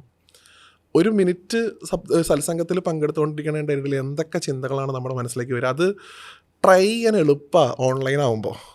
ഒരു ലൈവായിട്ടുള്ള പ്രഭാഷണം ഒരു ക്ഷേത്ര സന്നിധിയിൽ പോയിരിക്കുമ്പോൾ നമുക്ക് ലിമിറ്റേഷൻസ് ഉണ്ട്, നമുക്ക് അവിടെ ഇരുന്നേ പറ്റുള്ളൂ, അല്ലെങ്കിൽ അത് കേട്ടേ പറ്റുള്ളൂ, ചുറ്റും അപ്പുറത്തിരിക്കുന്ന ആൾക്കാരുണ്ട്. ഇത് നമ്മുടേതായിട്ടുള്ള സ്പേസിലേക്ക് ചുരുങ്ങുന്ന സമയത്ത്, ഈ പ്രഭാഷണമൊക്കെ കേൾക്കുന്ന സമയത്ത് നമ്മുടെ ചിന്ത ഏതൊക്കെ രീതിയിലേക്ക് പോകുന്നു അതിനെ കൺട്രോൾ ചെയ്യാനുള്ള ഒരു കപ്പാസിറ്റി നമുക്ക് ഉണ്ടായിരിക്കണം. ഇല്ലാന്നുണ്ടെങ്കിൽ ഇത് വലിയ അപകടത്തിൽ ചെന്ന് തരും. പിന്നെ ആധ്യാത്മികതയൊന്നും ഉണ്ടാവുമെന്ന് എനിക്ക് തോന്നുന്നില്ല. പക്ഷേ ഈ പറഞ്ഞതുപോലെ തന്നെ എല്ലാവരിലേക്ക് എത്തിക്കാനുള്ള അതിൻ്റെ ശേഷിയെ നമ്മൾ വില കുറച്ച് കാണുന്നില്ല. അതുകൊണ്ട് എന്താ ചെയ്യാൻ പറ്റുള്ളൂ? വാലിഡായിട്ടുള്ള, ഏറ്റവും നല്ല രീതിയിൽ സാധാരണക്കാർക്ക് മനസ്സിലാകുന്ന തരത്തിലുള്ള, എന്നാൽ എന്താണോ ശാസ്ത്രവും പ്രമാണവും ഉദ്ധരിക്കുന്നത് അത് അതുപോലെ കൊടുക്കാവുന്ന തരത്തിലുള്ള അറിവുകൾ സോഷ്യൽ മീഡിയയിലൂടെ പ്രചരിക്കുന്നതിനോട് എനിക്ക് യാതൊരു എതിർപ്പുമില്ല. ഒരു ഉദാഹരണത്തോടെ പറയാം, അത് പ്രഭാഷണമായിട്ട് ബന്ധപ്പെട്ടൊന്നല്ല. ഇപ്പോൾ കലികാലത്തിൽ ഏറ്റവും കൂടുതൽ പറയുന്ന ഒന്നാണ് നാമസങ്കീർത്തനത്തിൻ്റെ പ്രാധാന്യം. നാമം ചൊല്ലുന്നതിനാണ് ഏറ്റവും വലിയ പ്രാധാന്യം. ഇപ്പോൾ ഭഗവത്പാദന പറയുന്നുണ്ട് ഭജഗോവിന്ദം എന്നാണ്. എല്ലാ സമയത്തും നിങ്ങൾക്ക് എന്തെങ്കിലും ബുദ്ധിമുട്ട് വരികയാണെങ്കിൽ, പണ്ടത്തെ കാലത്തെ ഗ്രാമറൊന്നും നിങ്ങളെ സഹായിക്കാൻ പോകുന്നില്ല, നിങ്ങൾ പഠിച്ച ഒരു തരത്തിലുള്ള കണക്കും നിങ്ങളെ സഹായിക്കാൻ പോകുന്നില്ല. എന്താ ചെയ്യാൻ പറ്റുള്ളൂ? ഭജഗോവിന്ദം ഭജമൂഢമധ്യേ എന്നാണ്. ഈ ഭജഗോവിന്ദം അല്ലെങ്കിൽ ഗോവിന്ദ നാമം ചൊല്ലാൻ ഇന്നത്തെ കാലഘട്ടത്തിലെ കുട്ടികൾക്ക് മടി ഉണ്ടായിരുന്നില്ലേ? പ്രേംജിയുടെ അഭിപ്രായം എന്താണ്? മടി ഉണ്ടായിരുന്നില്ലേ? തീർച്ചയായിട്ടും ഉണ്ടായിരുന്നു. ഏത് കുട്ടിയാണ് ഒരു പബ്ലിക് ഇവൻറ്റിൽ നിന്ന് ഒരു ഈ പറയുന്ന പോലെ ഒരു നാമം ഉറക്കെ ചൊല്ലുന്ന ഒരു സാധ്യത ഉണ്ടായിരുന്നത്? ഞാൻ പറഞ്ഞത് സാധാരണക്കാരാണ്, സ്പിരിച്വലായിട്ട് കുറേ നാൾ സഞ്ചരിക്കുന്ന ആൾക്കാരല്ല. ഒരു കൺസേർട്ടിന് കിട്ടുന്ന അത്രയും ഓഡിയൻസ് സാധാരണ സത്സംഗങ്ങൾക്ക് നമ്മുടെ നാട്ടിൽ അല്ലെങ്കിൽ ആധ്യാത്മികമായിട്ടുള്ള കാര്യങ്ങൾക്ക് കിട്ടിയിരുന്നു ഇല്ല. പക്ഷേ ഒരു കൂട്ടം ചെറുപ്പക്കാർ വന്ന് പാട്ടുപാടി. എന്താ പാടിയേ? മനോഹരി രാധേ രാധേ എന്ന് പറഞ്ഞിട്ടൊരു പാട്ടൊക്കെ പാടി അല്ലേ? അപ്പം എല്ലാവരും എന്നിട്ട് എന്ത് ചെയ്യും? രാധേശ്യാം രാധേശ്യാം എന്ന് അവരുടെ കൂടെ പാടാൻ തുടങ്ങി അല്ലേ? ആ രീതിയിലേക്ക് അവർക്ക് പറ്റുന്ന തരത്തിൽ സോഷ്യൽ മീഡിയ അവരെന്ത് ചെയ്തു? മാറ്റി. ഇന്ന് കൺസേർട്സിന് പോകുന്ന സമയത്ത് നന്ദഗോവിന്ദം ഭജൻസ് ഞാൻ അറ്റൻഡ് ചെയ്താണ്. 100% എത്രയോ കുട്ടികൾ, ചെറുപ്പക്കാർ, ഏതൊക്കെ നിങ്ങൾ പറയുന്ന പാശ്ചാത്യ കോൺസേർട്ടിനേക്കാൾ ഉണ്ടാവുന്നതിനേക്കാൾ അഭിനിവേശത്തോടു കൂടി കുട്ടികൾ വരുന്നു. അതെന്തിന് സ്വാധീനം? ഇൻവോൾവ്മെന്റ് ഭയങ്കര കൂടുതൽ. അതെ, കണക്ട് എന്നാ പറയുക, ഭജൻ കണക്ട് എന്നാണ് അവർ പറയണത്. വെച്ചാൽ ഓഡിയൻസിനെ കൂടി കണക്ട് ചെയ്ത് നാമം ചൊല്ലിപ്പിക്കുകയാണ് ചെയ്യണത്. എത്ര വലിയൊരു പുണ്യപ്രവർത്തിയാണ്. അതെന്തുകൊണ്ടാണ് നടക്കണേ? ഈ സോഷ്യൽ മീഡിയയുടെ ബാക്ക് എൻഡ് ഉള്ളതുകൊണ്ടാണ്. അപ്പോൾ ഒരേ സമയം ഇപ്പോൾ നമ്മൾ പറയുമല്ലോ ഇരുതല മൂർച്ചയുള്ള വാളാണ്, നമ്മളെങ്ങനെ ഉപയോഗിക്കുന്നു എന്നുള്ളതിനനുസരിച്ചിട്ടാണ്. അതിന് രണ്ട് തരത്തിലും ചെയ്യുന്ന ആൾക്കും കേൾക്കുന്ന ആൾക്കും ഒരുപോലെ ഉത്തരവാദിത്തമുണ്ട്. ചെയ്യുന്ന ആൾ പറയുന്നത് പ്രമാണമുള്ളതായിരിക്കണം, കൃത്യമായിട്ടുള്ള അടിസ്ഥാനം ഉണ്ടാവണം. അതേസമയം ഇത് എല്ലാ കാറ്റഗറിയിലുള്ള ആൾക്കാർക്ക് മനസ്സിലാവും വേണം. കേൾക്കുന്ന ആൾ അതിൻ്റെ തലത്തിൽ നിന്നുകൊണ്ട് അയാൾക്ക് വേണ്ടത് മാത്രം അത് എടുക്കാനും പഠിക്കണം. അത് നിരന്തര അഭ്യാസത്തിലൂടെ സാധിക്കുള്ളൂ എന്ന് മാത്രം. അതുകൊണ്ട് ഇത് സോഷ്യൽ മീഡിയയിലുള്ളതാണെന്ന് വെച്ചിട്ട് അതിനെ വില കുറച്ച് കാണേണ്ടതായിട്ടുമില്ല. സോഷ്യൽ മീഡിയയുടെ ഫെയിം എന്ന് പറയുന്നത് വലിയ കാര്യമുള്ളതുമല്ല. അതിൽ എടുക്കാനുള്ളത് എടുക്കുക, ബാക്കി അവിടെ ഇട്ടിട്ട് പോവുക. ആ ഹംസത്തിൻ്റെ സ്വഭാവം കാണിക്കുക എന്നുള്ളതാണ് അതിനെക്കുറിച്ച് പറയാനുള്ളൂ. ഇനി ഇപ്പം പ്രമാണം പോലെ എല്ലാ പുരാണങ്ങളും പ്രമാണങ്ങളല്ല, എല്ലാ പ്രമാണങ്ങളും പുരാണങ്ങളിൽ ഇല്ലതാണ്.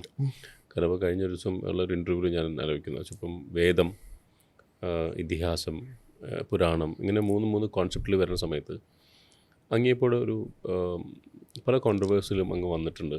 അതിനൊക്കെ തന്നെ നമ്മളതിനെപ്പറ്റി സംസാരിച്ചിട്ടുണ്ട്.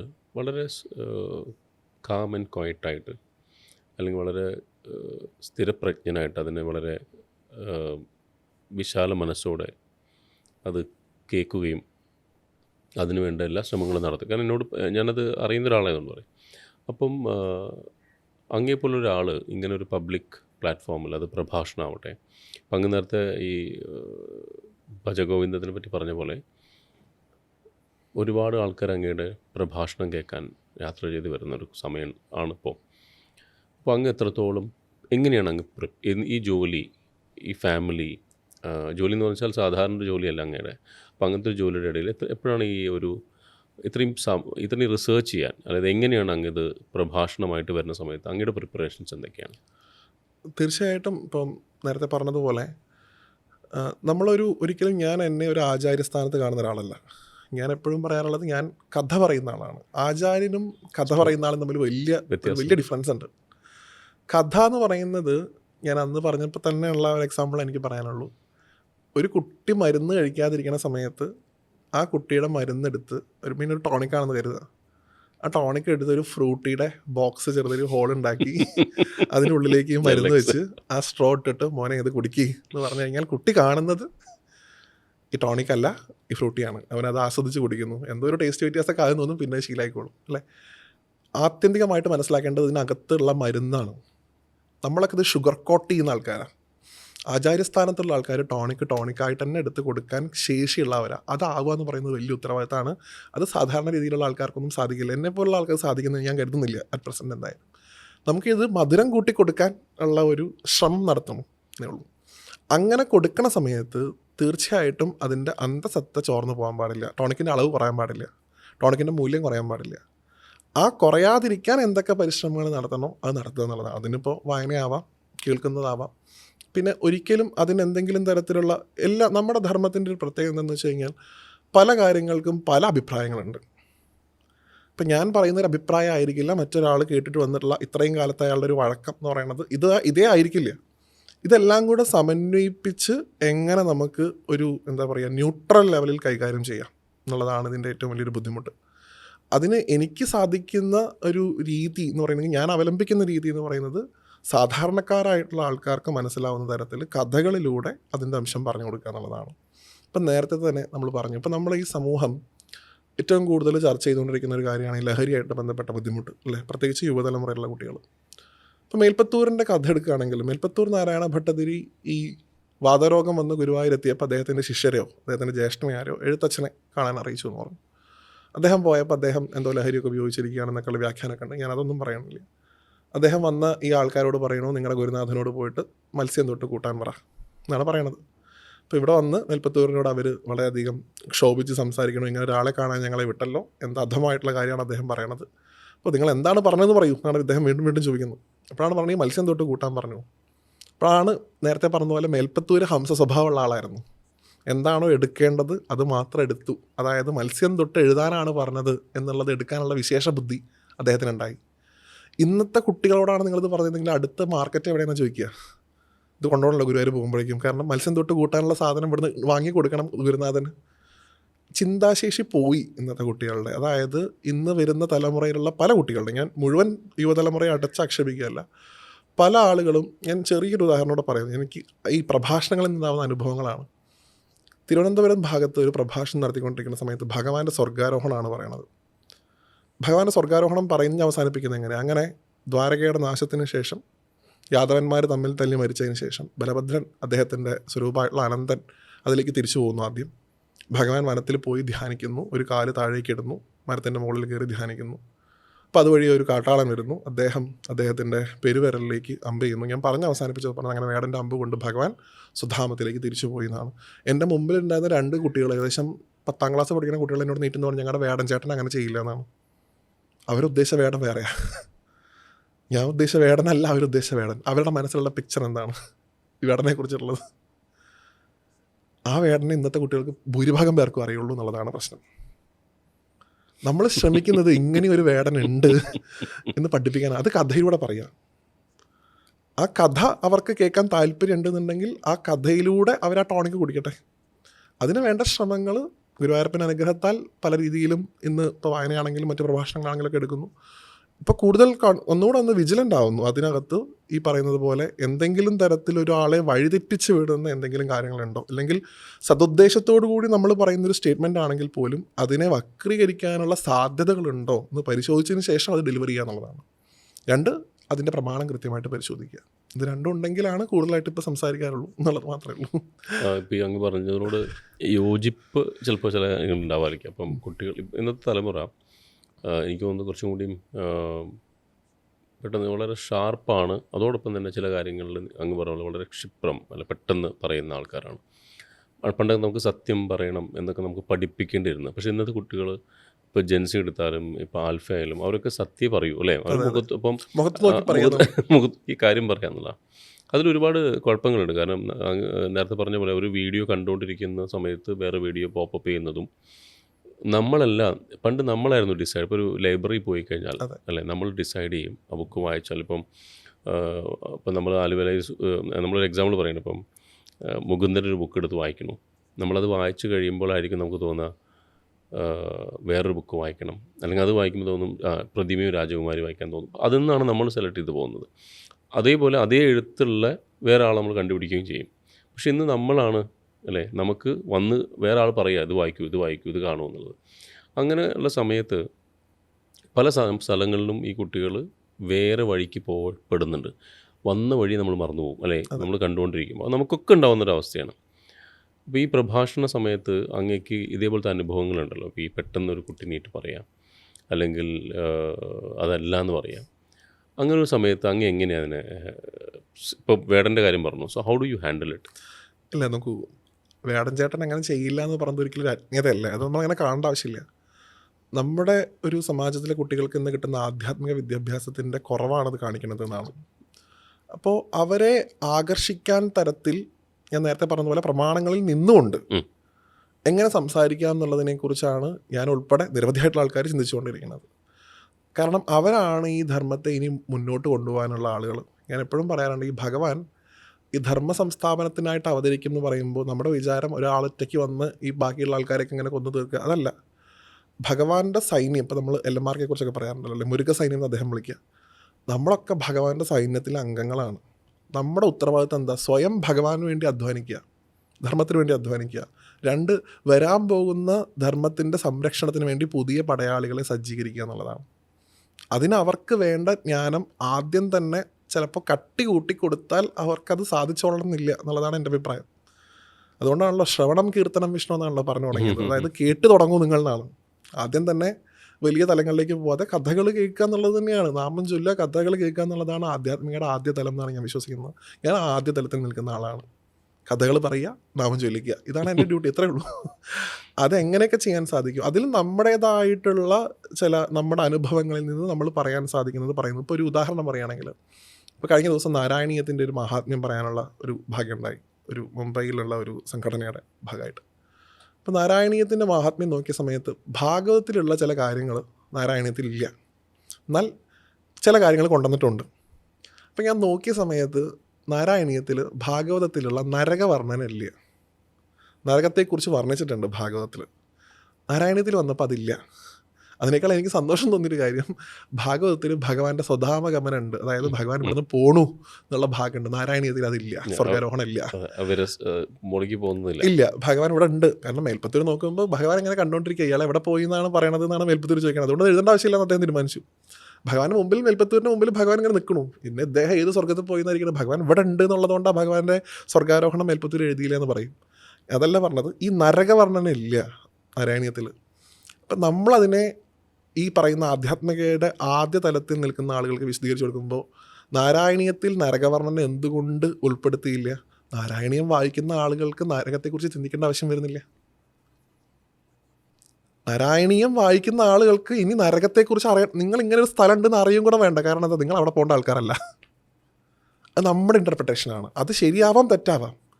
പക്ഷെ ആധ്യാത്മികതയുടെ ആദ്യത്തെ തലത്തിൽ നിൽക്കുന്ന ഒരാളെ സംബന്ധിച്ചിടത്തോളം നാരായണീയം വായിച്ചു കഴിഞ്ഞാൽ നരകത്തിൽ പോകേണ്ടി വരിക എന്നുള്ള സാധാരണ ഒരു ചെറിയ ജ്ഞാനം അവർക്ക് കിട്ടുന്നവരിൽ അവർ ഈ നാരായണീയം എന്ന് പറഞ്ഞ ഗ്രന്ഥത്തിൽ കണക്റ്റഡ് ആവുകയാണെങ്കിൽ എന്നെ സംബന്ധിച്ചിടത്തോളം എനിക്കത് മതി. അത് ഞാൻ ഉദ്ദേശിക്കുന്നു. ഇപ്പോൾ സുന്ദരകാന്ഡം എന്ന് പറയുന്ന ഒരു ഭാഗം മേൽപ്പത്തൂർ ഒരു ശ്ലോകത്തിലാണ് പറഞ്ഞത്. ഉത്തരരാമായണം ഭാഗവതത്തിലില്ല, നാരായണീയത്തിൽ ഉത്തരരാമായണം ഉണ്ട്. നാരായണീയം നോക്കുകയാണെങ്കിൽ രാമായണം ഉണ്ട്, ഭഗവത്ഗീത ഭാഗവതത്തിലില്ല, നാരായണീയത്തിൽ ഭഗവത്ഗീത ഉണ്ട്. അപ്പം നാരായണീയം വായിക്കുന്നതിലൂടെ നിങ്ങൾക്ക് രാമായണം, ഭാഗവതം, മഹാഭാരതം, ഗീത ഇത് 4 വായിക്കാം. നമ്മൾ എന്താ ചെയ്യണേ, ഒന്നതിനെ ലൈറ്റ് ഇതിലേക്ക് നിങ്ങൾ കണക്റ്റഡ് ആവും. അപ്പം നാരായണീയം വായിക്കുന്ന ആൾ സ്വാഭാവികമായിട്ടും പിന്നെ അടുത്ത ചുവട് ഭാഗവതമാണ്. നാരായണീയത്തിൻ്റെ ഏറ്റവും ഒരു നാരായണീയത്തിൻ്റെ വിശ്വരൂപമാണ് ഭാഗവതം. ആദ്യം തന്നെ ഭഗവാൻ പോലും വിശ്വരൂപം കാണിച്ചിട്ടില്ല. പറയേണ്ടത് പറഞ്ഞിട്ട് ഒരു സമയം എത്തിയപ്പോഴാണ് വിശ്വരൂപം കാണിച്ചത്. ആ പറയേണ്ടത് പറയുന്ന ശ്രമമാണ് നമ്മൾ ഈ നടത്തിക്കൊണ്ടിരിക്കുന്നത്. അതിനെ ഏത് രീതിയിൽ ഹാൻഡിൽ ചെയ്യണം? ഒരിക്കലും അവരോട് നീയൊക്കെ എങ്ങനെ പറഞ്ഞല്ലോടാന്നൊന്നും ചോദിച്ചിട്ട് യാതൊരു കാര്യമില്ല. ഒരു എളിയ ഉദാഹരണം പറയാം. ഒരു കുട്ടി കഴിഞ്ഞ രാമായണ മാസക്കാലത്തുണ്ടായ ഒരു അനുഭവമാണ്.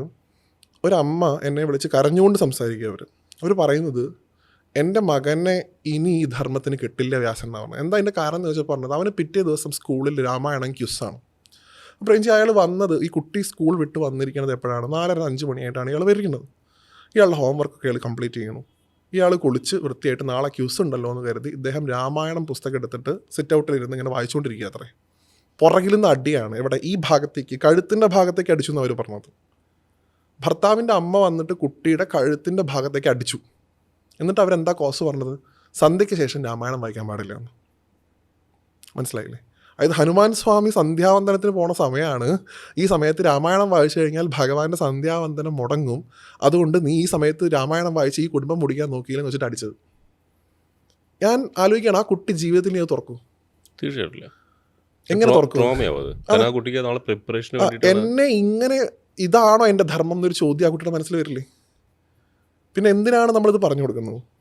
പിന്നെ നമ്മൾ ഈ പറഞ്ഞ നിരവധിയായിട്ടുള്ള, ഞാനൊന്നും ചെയ്യുന്നില്ല, എത്രയോ മഹാത്മാക്കൾ ഇതാ ഇപ്പോൾ ഒരു ധർമ്മ സന്ദേശയാത്ര കഴിഞ്ഞിട്ടേ ഉള്ളൂ. അവരൊക്കെ ഈ പ്രായത്തിലും ഈ ധർമ്മത്തിന് വേണ്ടി ഇങ്ങനെ ഓടി നടക്കണം. എന്തിനാ?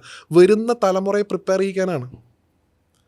ഇങ്ങനെ ഒരു തലമുറ മുമ്പിലുണ്ട്. ഞാൻ ധർമ്മത്തിൽ നിന്ന് മാറി നിൽക്കുന്ന കുട്ടികളെക്കാൾ ധർമ്മത്തിൽ നിന്ന് മാറ്റപ്പെട്ട കുട്ടികളുണ്ടെന്നാണ് വിശ്വസിക്കുന്നത്.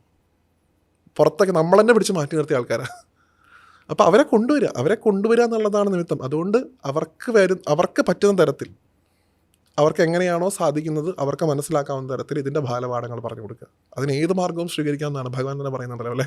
ഈ മാർഗം ലക്ഷ്യം മാർഗത്തെ സാധൂകരിക്കുന്നത്. അതേപോലെ അതിന് പറ്റുന്ന തരത്തിൽ പുതിയ തലമുറയിലുള്ള കുട്ടികളെ സജ്ജീകരിക്കുക എന്നുള്ളത് തന്നെയാണ്. ഒരിക്കലും ഒരു കുട്ടി ഈ ധർമ്മത്തിൽ ജനിച്ചു എന്നുള്ളതിൻ്റെ പേരിൽ അവൻ തല കുനിച്ച് നിൽക്കുന്ന ഒരവസ്ഥ ഒരിക്കലും ഉണ്ടാവരുത്. കാരണം അവനെ വെച്ച് വേണം ഭഗവാന് ധർമ്മ സംസ്ഥാപനം നടത്താൻ എന്നാണ് ഞാൻ വിശ്വസിക്കുന്നത്. സന്തോഷം.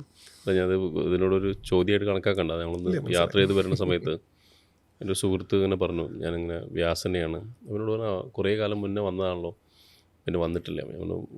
അന്ന് നമ്മൾ തീരുമാനിച്ചായിരുന്നു, പല കാര്യങ്ങളൊന്നും നടന്നില്ല. അപ്പോൾ ആൾ പറഞ്ഞൊരു മറുപടി, ആൾക്കൊരു 3-4 വയസ്സുള്ള കുട്ടിയുണ്ട്. അപ്പം ആൾ പറഞ്ഞത്, വ്യാസിൻ്റെ ഒരു ഗുണം, വ്യാസൻ്റെ വീഡിയോ ഈ പൂപ്പിയൊക്കെ വെച്ച് കൊടുക്കുന്ന പോലെ നൈസായിട്ട് കുട്ടികൾക്ക് വെച്ച് കൊടുത്താൽ അവർക്കത് മനസ്സിലാവും.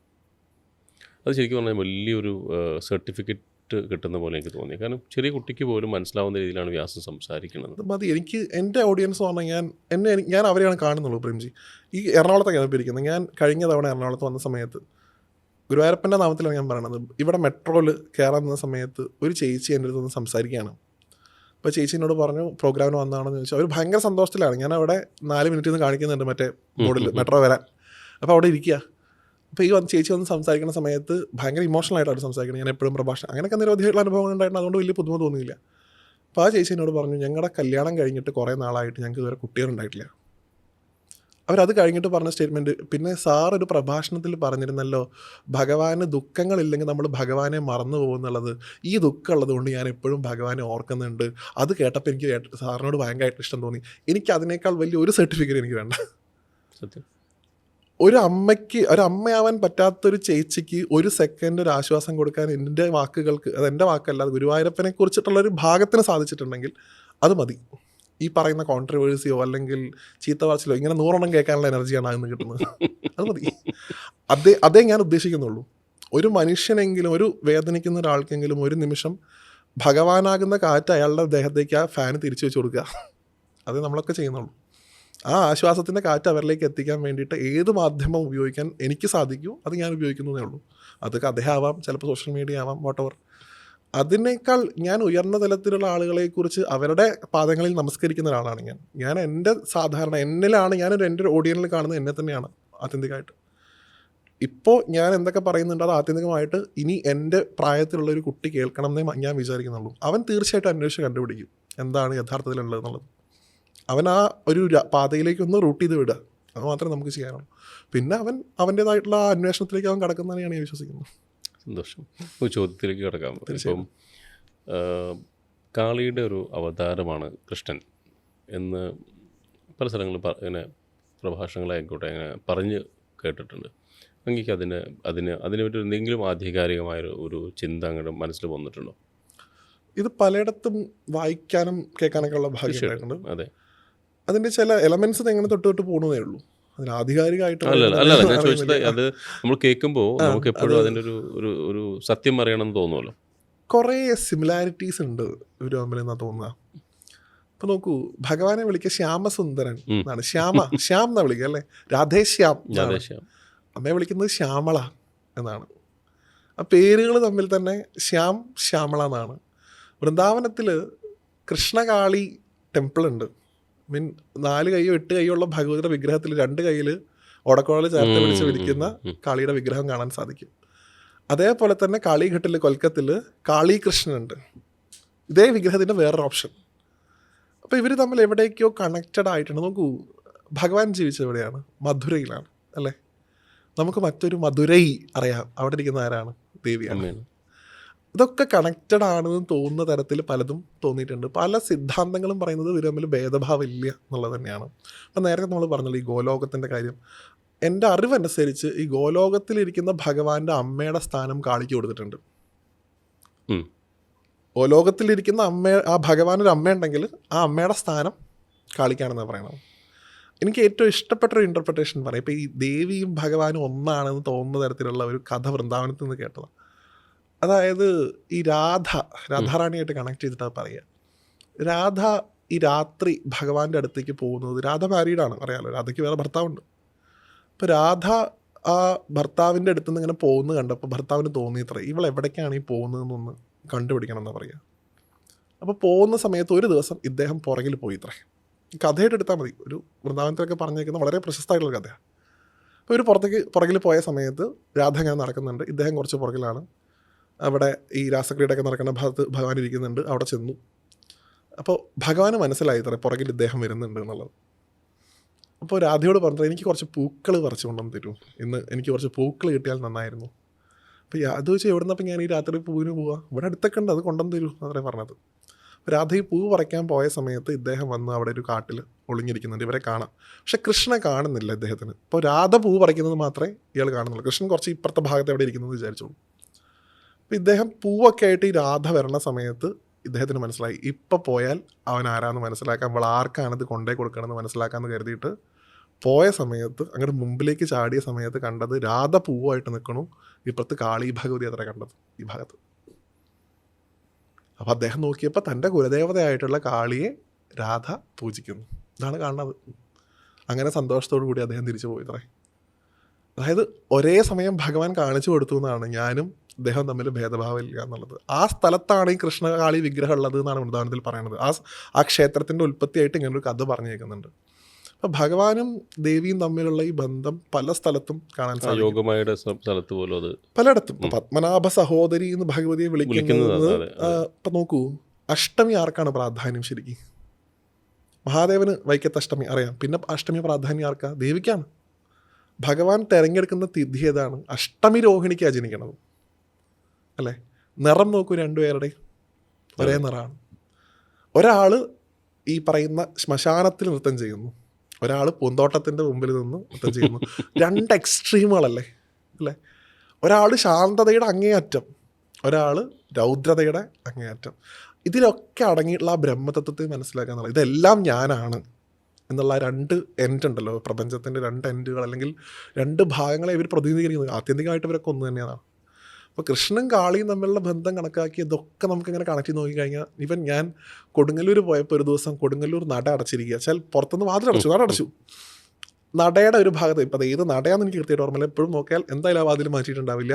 വാതിലിൻ്റെ നടുക്ക് കൊത്തി വെച്ചിരിക്കുന്ന കൃഷ്ണനെ, നടുക്ക്, അതായത് ആ വലിയ വാതിലിങ്ങനെ അടച്ചു കഴിഞ്ഞാൽ ഒരു വലിയ പാത്തി ഉണ്ടാവുമല്ലോ, ആ പാത്തിയുടെ നടുക്ക് കൃഷ്ണ.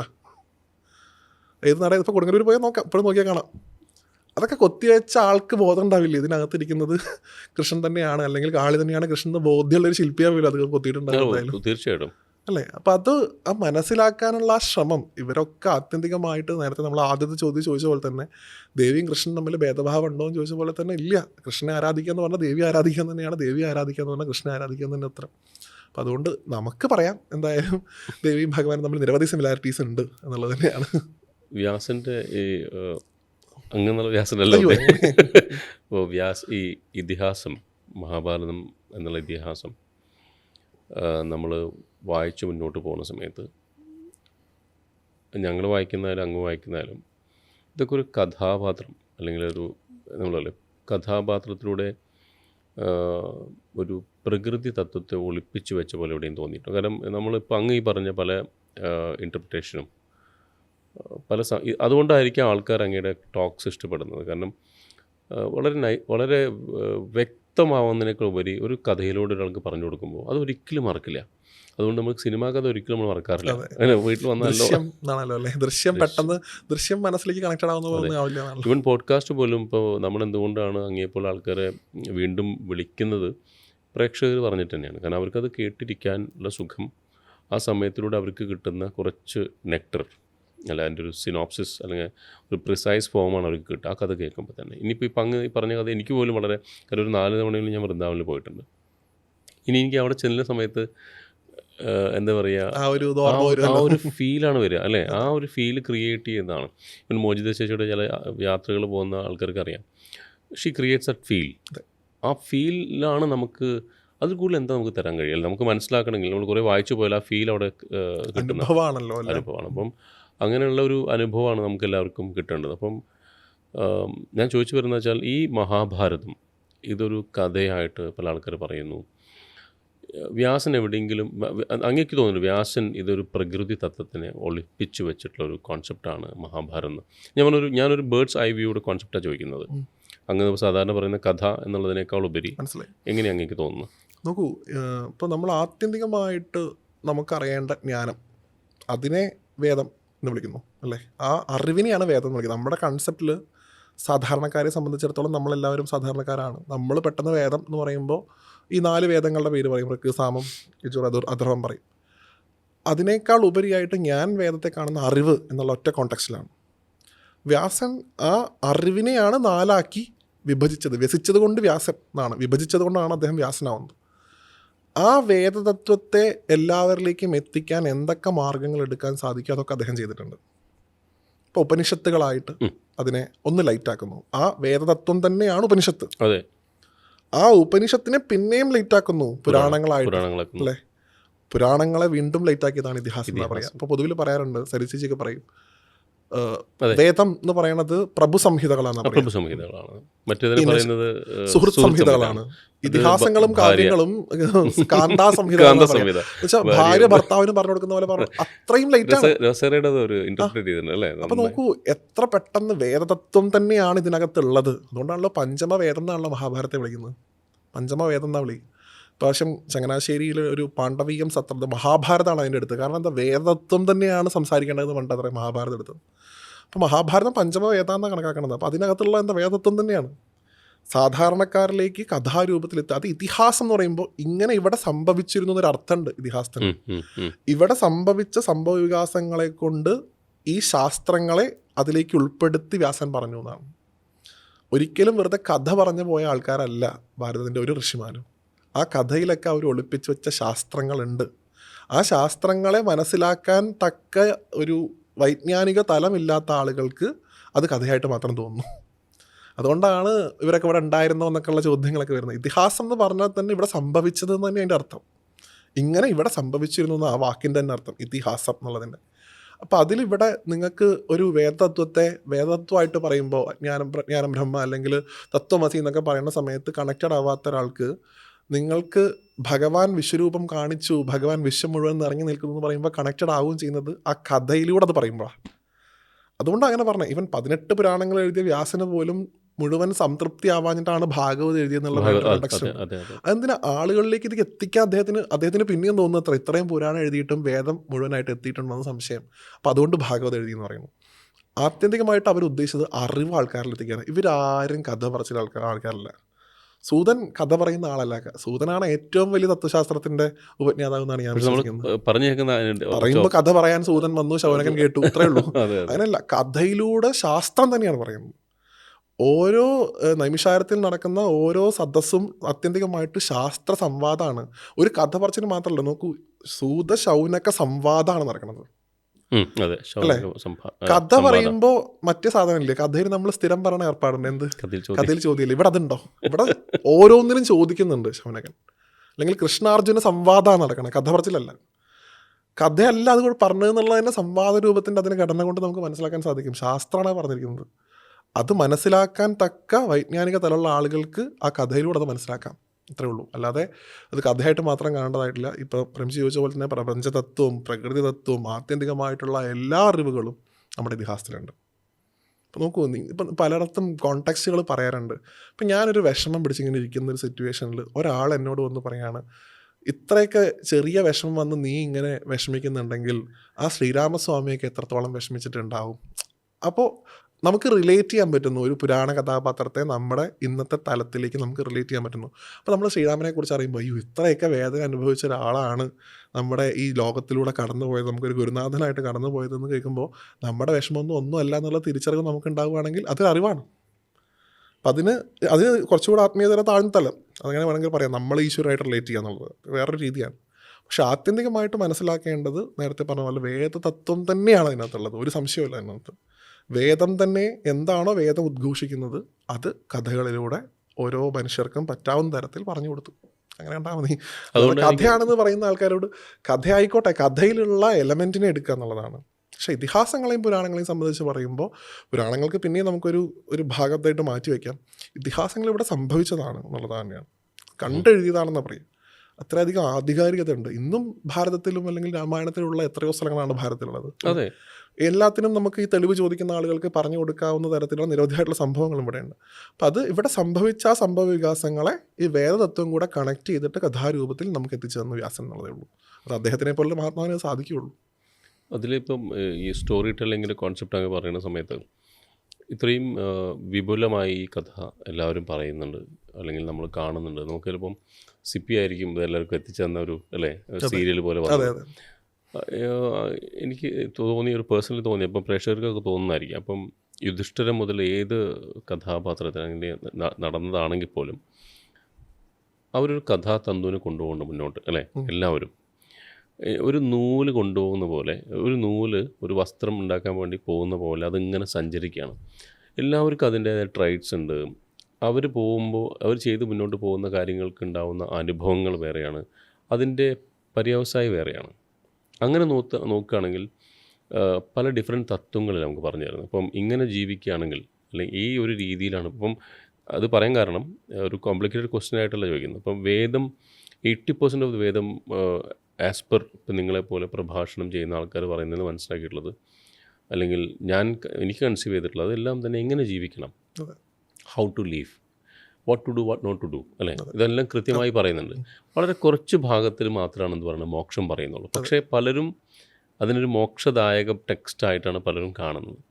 അപ്പോൾ അങ്ങനെ വെച്ച് നോക്കുകയാണെങ്കിൽ ഈ ഇതിഹാസം ഇതിനെ കുറച്ചും കൂടി മനുഷ്യന് മനസ്സിലാക്കുന്ന രീതിയിലേക്ക് ആക്കിയ കഥകളല്ലേ ശരിക്കും പറഞ്ഞു കഴിഞ്ഞാൽ ഇതിഹാസം. അപ്പോൾ അവിടെ ഈ കഥാപാത്രങ്ങൾക്കൊക്കെ തന്നെ ഓരോ റോളുണ്ട്. ഇപ്പം നിങ്ങൾ ഭീഷ്മർ എടുത്താൽ എവിടെ നിങ്ങൾ എന്ത് പറയണം, എന്ത് പറയണ്ട, അല്ലെങ്കിൽ നിങ്ങൾ ഇപ്പം ഭീമൻ എടുത്താൽ എങ്ങനെ ഒരാൾ ജീവിക്കുമ്പോൾ അപ്പോൾ ഈ കഥാപാത്രങ്ങളുടെ ഒരു തത്വം കൃത്യമായിട്ട് നേരോ ഡൗൺ ചെയ്തിട്ടുണ്ടോ? തീർച്ചയായിട്ടും. ഇപ്പോൾ നോക്കൂ, ഏത് പുരാണ ഗ്രന്ഥമാണെങ്കിലും ഇതിഹാസമാണെങ്കിലും ആത്യന്തികമായിട്ട് പറഞ്ഞു വയ്ക്കുന്ന പുരുഷാർത്ഥങ്ങളാണല്ലോ. അപ്പോൾ ധർമാർത്ഥ കാമമോക്ഷമാണ്. ആദ്യം ധർമ്മം, ആ ധർമ്മത്തിൽ ഊന്നിക്കൊണ്ട് അർത്ഥം, അല്ലാണ്ട് ഒറ്റയടിക്ക് മോക്ഷം എവിടെയും പറഞ്ഞിട്ടില്ല. ഇല്ല. ധർമ്മം, അർത്ഥം, ആ അർത്ഥം ഉപയോഗിച്ച് നല്ല രീതിക്കുള്ള കാമാസ്വദിച്ച് പിന്നീടാണ് മോക്ഷം. ധർമാർത്ഥ കാമോക്ഷങ്ങളുടെ പടിയുണ്ട്. അതിൽ ആദ്യം ധർമ്മമാണ്. ധർമ്മത്തിൽ ഊന്നിയിട്ടേ അർത്ഥം ഉണ്ടാക്കാൻ പറ്റുള്ളൂ. ധർമ്മത്തിൽ ഊന്നിയിട്ട് ഉണ്ടാക്കിയ അർത്ഥം കൊണ്ടേ കാമം ആസ്വദിക്കാൻ പറ്റുള്ളൂ. ആ കാമത്തിൽ നിന്ന് പിന്നീട് മോക്ഷത്തിലേക്ക് സഞ്ചരിക്കാൻ സാധിക്കുള്ളൂ. ഇതാണ് ഈ പുരുഷാർത്ഥങ്ങളാണ് ഏത് വേദഗ്രന്ഥവും ആത്യന്തികമായിട്ട് പ്രദാനം ചെയ്യുന്നത്. ഇപ്പോൾ ഭാഗവതത്തിനെ കുറിച്ച് പറയുകയാണെങ്കിൽ അവിടെ പറയും ഭക്തി ജ്ഞാന വൈരാഗ്യങ്ങളാണ് ഉണ്ടാവേണ്ടതെന്നാണ് അവിടെ പറയുക. ഭക്തി ഉണ്ടാവണം, ആ ഭക്തിയെ വെറും ഭക്തിയാക്കിയിട്ട് മാത്രം നിർത്താതെ അതിൽ നിന്ന് ജ്ഞാനം ഉണ്ടാവണം, ആ ജ്ഞാനത്തിൽ നിന്ന് വൈരാഗ്യം ഉണ്ടാവണം. ഇങ്ങനെ 3 പടികൾ പറയും. ഇതൊക്കെ ആത്യന്തികമായിട്ട് ഈ തത്വചിന്ത തന്നെയാണ് അതിലെ കഥകളിലൂടെ പറഞ്ഞിട്ടുള്ളത്. ഇപ്പോൾ നേരത്തെ അങ്ങ് പറഞ്ഞതുപോലെ ഇപ്പോൾ മഹാഭാരതത്തിൽ ഒരു കഥാപാത്രത്തെ നമ്മൾ എടുക്കുകയാണെങ്കിൽ നമ്മുടെ ചോയ്സാണ് നമ്മൾ ആരാവണം എന്നുള്ളത്. ഏതാ യു ക്യാൻ സ്റ്റാൻഡ് വിത്ത്, ഇവിടെ ഈ സൈഡ് നിൽക്കാം അല്ലെങ്കിൽ അപ്പുറത്ത് നിൽക്കാം. അപ്പോൾ എൻ്റെ ഉള്ളിലൊരു ക്വാളിറ്റി കണ്ടിട്ട് ആ ക്വാളിറ്റി ഉള്ള ഒരു കഥാപാത്രത്തെ നിങ്ങൾക്ക് തീർച്ചയായിട്ടും മഹാഭാരതത്തിൽ ഫൈൻഡ് ഔട്ട് ചെയ്യാൻ പറ്റും, നമ്മുടെ ഓരോരുത്തരുടെയും ഉള്ളിലുള്ള ആൾക്കാരെ. അതിൻ്റെ പേര് തന്നെ ഞാൻ അന്ന് വന്നപ്പോഴും പറഞ്ഞിരുന്നു, ജയം എന്നായിരുന്നു ആദ്യത്തെ പേര്. അതായത് ജനനം തൊട്ട് മരണം വരെ ഒരു മനുഷ്യൻ്റെ ജീവിതത്തിൽ എന്തൊക്കെ നടക്കുക. ജ എന്ന ശബ്ദം കൊണ്ട് ജനനവും യം എന്ന ശബ്ദം കൊണ്ട് ലയനം അല്ലെങ്കിൽ അവസാനവും സങ്കല്പിക്കണമെന്നാണ്. അപ്പോൾ ആദ്യം തൊട്ട് അവസാനം വരെ നടക്കുന്ന എല്ലാ കാര്യങ്ങളും അതിനകത്തുണ്ട്. ഈ ലോകത്ത് അതിൽ പറയുന്നുണ്ടല്ലോ, ഇതിലില്ലാത്തതൊന്നും പുറത്തില്ല, അങ്ങനെ ഒരു സ്റ്റേറ്റ്മെൻറ്റ് പറയുന്നുണ്ടല്ലോ. പുറത്ത് എന്തെങ്കിലും സംഭവിക്കുന്നുണ്ടെങ്കിൽ അതൊക്കെ ഇതിനകത്ത് ഉണ്ട് താനും എന്നാണ് പറയുന്നത്. നമ്മുടെയൊക്കെ ഈ നാട്ടിൽ അല്ലെങ്കിൽ സൊസൈറ്റിയിൽ നമ്മുടെ ഉള്ളിലൊക്കെ നടക്കുന്ന കാര്യങ്ങൾ തന്നെ അതിനകത്ത് പറഞ്ഞിട്ടുള്ളത്. അതിനെ ഐഡൻറ്റിഫൈ ചെയ്യാനുള്ള വിശേഷ ബുദ്ധി ഉണ്ടാവുക എന്നുള്ളതാണ്. കഥാപാത്രം മാറ്റി വെച്ചിട്ട് ഓരോ കഥാപാത്രവും നമ്മളോട് സംവദിക്കുന്നുണ്ട് ആത്യന്തികമായിട്ട്. നേരത്തെ അങ്ങ് പറഞ്ഞതുപോലെ തന്നെ ഒരു കഥാപാത്രത്തെ നോക്കിക്കാണുന്ന സമയത്ത് ആ നോക്കിക്കാണൽ എങ്ങനെയാവണമെന്നും കൂടെ തീരുമാനിക്കേണ്ടതായിട്ടുണ്ട്. ഇപ്പോൾ മറ്റു തരത്തിൽ ഇപ്പോൾ മലയാളത്തിൽ വന്നിട്ടുള്ള ചില സാഹിത്യ സൃഷ്ടികളുണ്ടല്ലോ. ഇപ്പോൾ ഭീമനെ നമ്മൾ നോക്കിക്കണ്ട രീതി മാറി, അല്ലെങ്കിൽ കർണനെ നോക്കിക്കണ്ട രീതി മാറി. അതൊരിക്കലും പ്രമാണാടിസ്ഥാനത്തിലുള്ള നോക്കിക്കാണലല്ല, അതൊരു സാഹിത്യകാരനെ നോക്കിക്കാണലാണ്. അത് അദ്ദേഹത്തിന് അതിൻ്റെ സ്വാതന്ത്ര്യമുണ്ടോ, അദ്ദേഹത്തിന് അത് എഴുതാം. പക്ഷേ ഒരു തത്വശാസ്ത്രപരമായിട്ട് അല്ലെങ്കിൽ വേദാന്ത പാരമ്പര്യത്തിൽ പറയുകയാണെങ്കിൽ ആ കഥാപാത്രം ആത്യന്തികമായിട്ട് നമ്മളോട് സംവേദിക്കേണ്ടത് വേദത്തിൽ തന്നെ ആയിരിക്കണം. അപ്പോഴേ അതിന് ആ കഥാപാത്രത്തിൻ്റെ ഒരു പ്രിവിലേജ് കൊടുക്കാൻ പറ്റുള്ളൂ. അല്ലെങ്കിൽ ഭീമൻ എന്ന് പറയുന്ന ഏതോ ഒരു കഥാപാത്രം അവിടെ സംസാരിച്ചു, അത്രയേ ഉള്ളൂ. അപ്പം അതുകൊണ്ടാണ് പറഞ്ഞത് നോക്കിക്കാണുന്നതിലുള്ള ഒരു ഓരോരുത്തരുടെയും വ്യൂ പോയിൻ്റ് വ്യത്യസ്തമായിരിക്കും. അപ്പം ഞാൻ ഭീഷ്മരിൽ നിന്ന് പഠിക്കുന്നതായിരിക്കില്ല വേറൊരാൾ പഠിക്കുക. അപ്പം ഞാൻ മനസ്സിലാക്കുന്നത് നോക്കൂ, ഞാൻ ഇപ്പം ഭീഷ്മരിൽ നിന്ന് പഠിക്കുകയാണ്. അപ്പം അമ്പയെ പോലെ ഒരാളെ ഭീഷ്മർ ഉപേക്ഷിച്ചു, അതുകൊണ്ട് ഒരു സ്ത്രീയും ഇനി എന്ത് ചെയ്യേണ്ട ആവശ്യമില്ല, ഞാൻ കാരണം ജീവിതം ബുദ്ധിമുട്ടിലായ ഒരാളെ ഞാൻ സ്വീകരിക്കേണ്ടതില്ല എന്ന് ഭീഷ്മർ കാണിച്ചു തന്നിട്ടുണ്ട് എന്ന് പറഞ്ഞു കഴിഞ്ഞാൽ ആ വിദ്യാഭ്യാസം ശരിയല്ലല്ലോ, അല്ലേ? അച്ഛന് വേണ്ടിയിട്ട് ഞാൻ കല്യാണം കഴിക്കാതെ ഈ ലോകം മൊത്തം ജീവിച്ചോളാം, ഈ നാട് മൊത്തം ഞാൻ ഒറ്റയ്ക്ക് ഇരുന്നോളാം, എനിക്ക് രാജ്യം വേണ്ട, ഒന്നും വേണ്ട, ഇവിടെ നടക്കണത് അങ്ങനെ നടന്നോട്ടെ എന്നുള്ള രീതിയിൽ അദ്ദേഹം ഒരു സ്റ്റാൻഡ് എടുത്തുന്നുണ്ടെങ്കിൽ അതുപോലെ ഞാനും ആവുമെന്ന് പറഞ്ഞു കഴിഞ്ഞാൽ അത് അദ്ദേഹത്തിന് പഠിക്കേണ്ട കാര്യമല്ല. അത് ഈ പറയുന്ന പോലെ എങ്ങനെ ആവാതിരിക്കാമെന്ന് കൂടെ പഠിക്കേണ്ടതാണ് മഹാഭാരതം. പലതും നിങ്ങൾക്ക് പ്ലെൻറ്റി ഓഫ് സ്കിൽസ് ഉണ്ട്, നിങ്ങളാണ് ദ അൾട്ടിമേറ്റ്, നിങ്ങളാണ് ഏറ്റവും ഗ്രേറ്റഡ് പേഴ്സൺ. അങ്ങനെ ഒരാളായിട്ടുള്ള നിങ്ങൾ നിൽക്കുന്നത് അധർമ്മത്തിൻ്റെ ഭാഗത്താണെന്നുണ്ടെങ്കിൽ നിങ്ങൾ ഒരിക്കലും ഗ്രേറ്റ് എന്ന വാക്കുകൊണ്ട് അഭിസംബോധന ചെയ്യപ്പെടില്ല എന്ന് കർണൻ കാണിച്ചു തരുന്നു. കിട്ടിയ സ്കില്ലൊക്കെ ഉപയോഗിച്ച് എന്തിനാണ് അധർമ്മത്തിൻ്റെ പക്ഷത്ത് നിന്നുപോയി. നല്ല സ്കില്ലുണ്ടായിരുന്നു. അപ്പോൾ ആത്യന്തികമായിട്ട് എന്ത് ചെയ്യുക, സ്കില്ലില്ലെങ്കിൽ പോലും ധർമ്മത്തിൻ്റെ ഒപ്പം നിൽക്കുക എന്നുള്ളത് നിവൃത്തിയുള്ളൂ എന്നാണ് മഹാഭാരതം പറയുന്നത്. കാരണം ധർമ്മത്തിൻ്റെ പക്ഷത്താണ് ഭഗവാനുള്ളത്. അവിടെ ഒരു ചോദ്യം, ഈ അധർമ്മവും ധർമ്മവും യുധിഷ്ഠിരൻ്റെ സ്ഥിതി അല്ലെങ്കിൽ ദുര്യോധനൻ്റെ സ്ഥിതി. അപ്പം ഞാൻ ദുര്യോധനനെ ഞാൻ അങ്ങനെ എനിക്ക് പേഴ്സണലി നോക്കിക്കാണുന്നൊരു വ്യക്തിയാണ്. പണ്ട് ഞാൻ നിങ്ങളെപ്പോഴും ഡിസ്കസ് ചെയ്യുമ്പോൾ എനിക്ക് സൈക്കോളജിയിൽ പോലും നോക്കുമ്പോൾ ഒരു ഹാലുസിനേറ്ററി പെർസെപ്ഷൻ ഓഫ് തോട്ട് പ്രോസസ്സ് എന്ന് വെച്ചാൽ ഒരു അയാളുടെ തോട്ട് പ്രോസസ്സ് പല സമയത്തും വളരെ ഹാലുസിനേഷനാണ് അല്ലേ. അയാൾ കൃഷ്ണനെ കാണാൻ പോകുന്നതായാലും അവിടെ ആ വ്യക്തിക്ക് ആക്ച്വലി അറിയാമായിരുന്നോ is in part of adharma? ദുര്യോധനന്റെ കാര്യത്തിൽ അദ്ദേഹത്തിന് അധർമ്മത്തിന്റെ ഭാഗത്താണ് അദ്ദേഹം നിൽക്കുന്നത് എന്നുള്ളത് എനിക്ക് തോന്നിയിട്ടില്ല. അതെ, അദ്ദേഹത്തിന്റെ ധർമ്മം അതാണെന്നാ വിചാരിച്ചിരുന്നത് തോന്നുന്നു. എക്സാക്ട്ലി. അങ്ങനെ ഈ കർണൻ തന്നെ പറയുന്നുണ്ട് അധർമ്മം എന്താണെന്നറിയാം, പക്ഷെ അത് പ്രവർത്തിക്കാതിരിക്കാൻ കർണനല്ല ധൃതരാഷ്ട്ര പറയണേ. എന്താണ് അധർമ്മം എന്നറിയാം, അത് പ്രവർത്തിക്കുക എന്നുള്ളതേ നിവൃത്തിയുള്ളൂ. ധർമ്മം എന്താണെന്ന് അറിയാം, അത് പ്രവർത്തിക്കാൻ സാധിക്കുന്നില്ലല്ലോ എന്ന് പറയണത് ശ്ലോകന്റെ ഇതിൽ ഇങ്ങനത്തെ പറയുന്നില്ല. അധർമ്മം എന്താണെന്ന് എനിക്കറിയാം, അത് പ്രവർത്തിക്കാനേ എനിക്ക് നിർവാഹമുള്ളൂ. ധർമ്മം എന്താണെന്ന് എനിക്കറിയാം, അത് പ്രവർത്തിക്കാൻ എനിക്ക് പറ്റാതെ പോകുന്നുണ്ടല്ലോ. പക്ഷെ ദുര്യോധനൻ അങ്ങനെയായിരുന്നില്ല. ദുര്യോധനൻ അങ്ങനെയല്ല. അദ്ദേഹത്തിന്റെ ധർമ്മത്തെ അദ്ദേഹം വിശ്വസിച്ചിരുന്ന. ഞാനൊരു കോണ്ടെക്സ്റ്റ് കേട്ടിട്ടുള്ളത്, അദ്ദേഹം ഈ ഭീമന്റെ ഗദ കൊണ്ടുള്ള അടി കൊണ്ട് മരിച്ച സമയത്ത് ആകാശത്ത് നിന്ന് പുഷ്പവൃഷ്ടി ഉണ്ടായിരുന്ന ഒരു വ്യാഖ്യാനം കേട്ടിട്ടുണ്ട്. കാരണം അദ്ദേഹം ധർമ്മവ്യവസ്ഥ അനുസരിച്ച് അല്ലെങ്കിൽ വർണ്ണവ്യവസ്ഥ അനുസരിച്ച് അദ്ദേഹം നാട് ഭരിച്ചിട്ടുണ്ടെന്ന്. അദ്ദേഹം ഒരു ഗ്രേറ്റ് ആയിട്ടുള്ള ഒരു നല്ലൊരു പറയുന്ന ഒരു രാജാവിനെ സംബന്ധിച്ചിടത്തോളം അദ്ദേഹം ഗ്രേറ്റ് ആയിരുന്നു പറയാം. അദ്ദേഹത്തിന് നല്ല ഗുണങ്ങളാണ്. അദ്ദേഹത്തിന് സുയോധനൻ എന്നൊരു പേരുണ്ട്, ദുര്യോധനൻ എന്ന് മാത്രമല്ല. അപ്പം അദ്ദേഹത്തിന് അങ്ങനെ നല്ല ക്വാളിറ്റീസ് ഉണ്ട്. മഹാഭാരതത്തിൽ എല്ലാവർക്കും പ്ലസും മൈനസും ഉണ്ടല്ലോ, ആർക്കാണ് ഇല്ലാത്തത്? അപ്പം അർജുന് മൈനസ് എവിടെയാണല്ലോ വ്യാസൻ എന്നോട് ചോദിച്ചാൽ പറയും അർജുനൻ പലപ്പോഴും ആത്മഹത്യാ പ്രവണത കാണിച്ചിരുന്ന ഒരു കഥാപാത്രമാണെന്ന് ഞാൻ പറയും. നോക്കൂ, ജയദ്രഥൻ അഭിമന്യുവിനെ വധിക്കുന്ന സമയത്ത് ഒറ്റയടിക്കാണ് പറയുന്നത്, നീ നാളെ കൊന്നില്ലെങ്കിൽ ഞാൻ ആത്മഹത്യ ചെയ്യും. സന്താനഗോപാലൻ കഥ എടുക്കൂ, അടുത്ത ബ്രാഹ്മണൻ്റെ കുട്ടിയെ രക്ഷിച്ചില്ല എന്നുണ്ടെങ്കിൽ ഞാൻ ആത്മഹത്യ ചെയ്യും. എപ്പോഴും ഈ ആത്മഹത്യ ചെയ്യുന്നുള്ളൊരു കോൺസെപ്റ്റ് ഇദ്ദേഹത്തിന്, കാരണം ഭഗവാൻ പുറകിൽ പിടിക്കാനുണ്ട് എന്നുള്ള ബലം ഉണ്ടോ അത് അറിഞ്ഞുകൊണ്ടാണോ പറയണമെന്നൊന്നും അറിയില്ല, എങ്കിൽ പോലും ഇടയ്ക്കിടയ്ക്ക് കാണിച്ചിട്ടില്ലേ നമുക്ക്.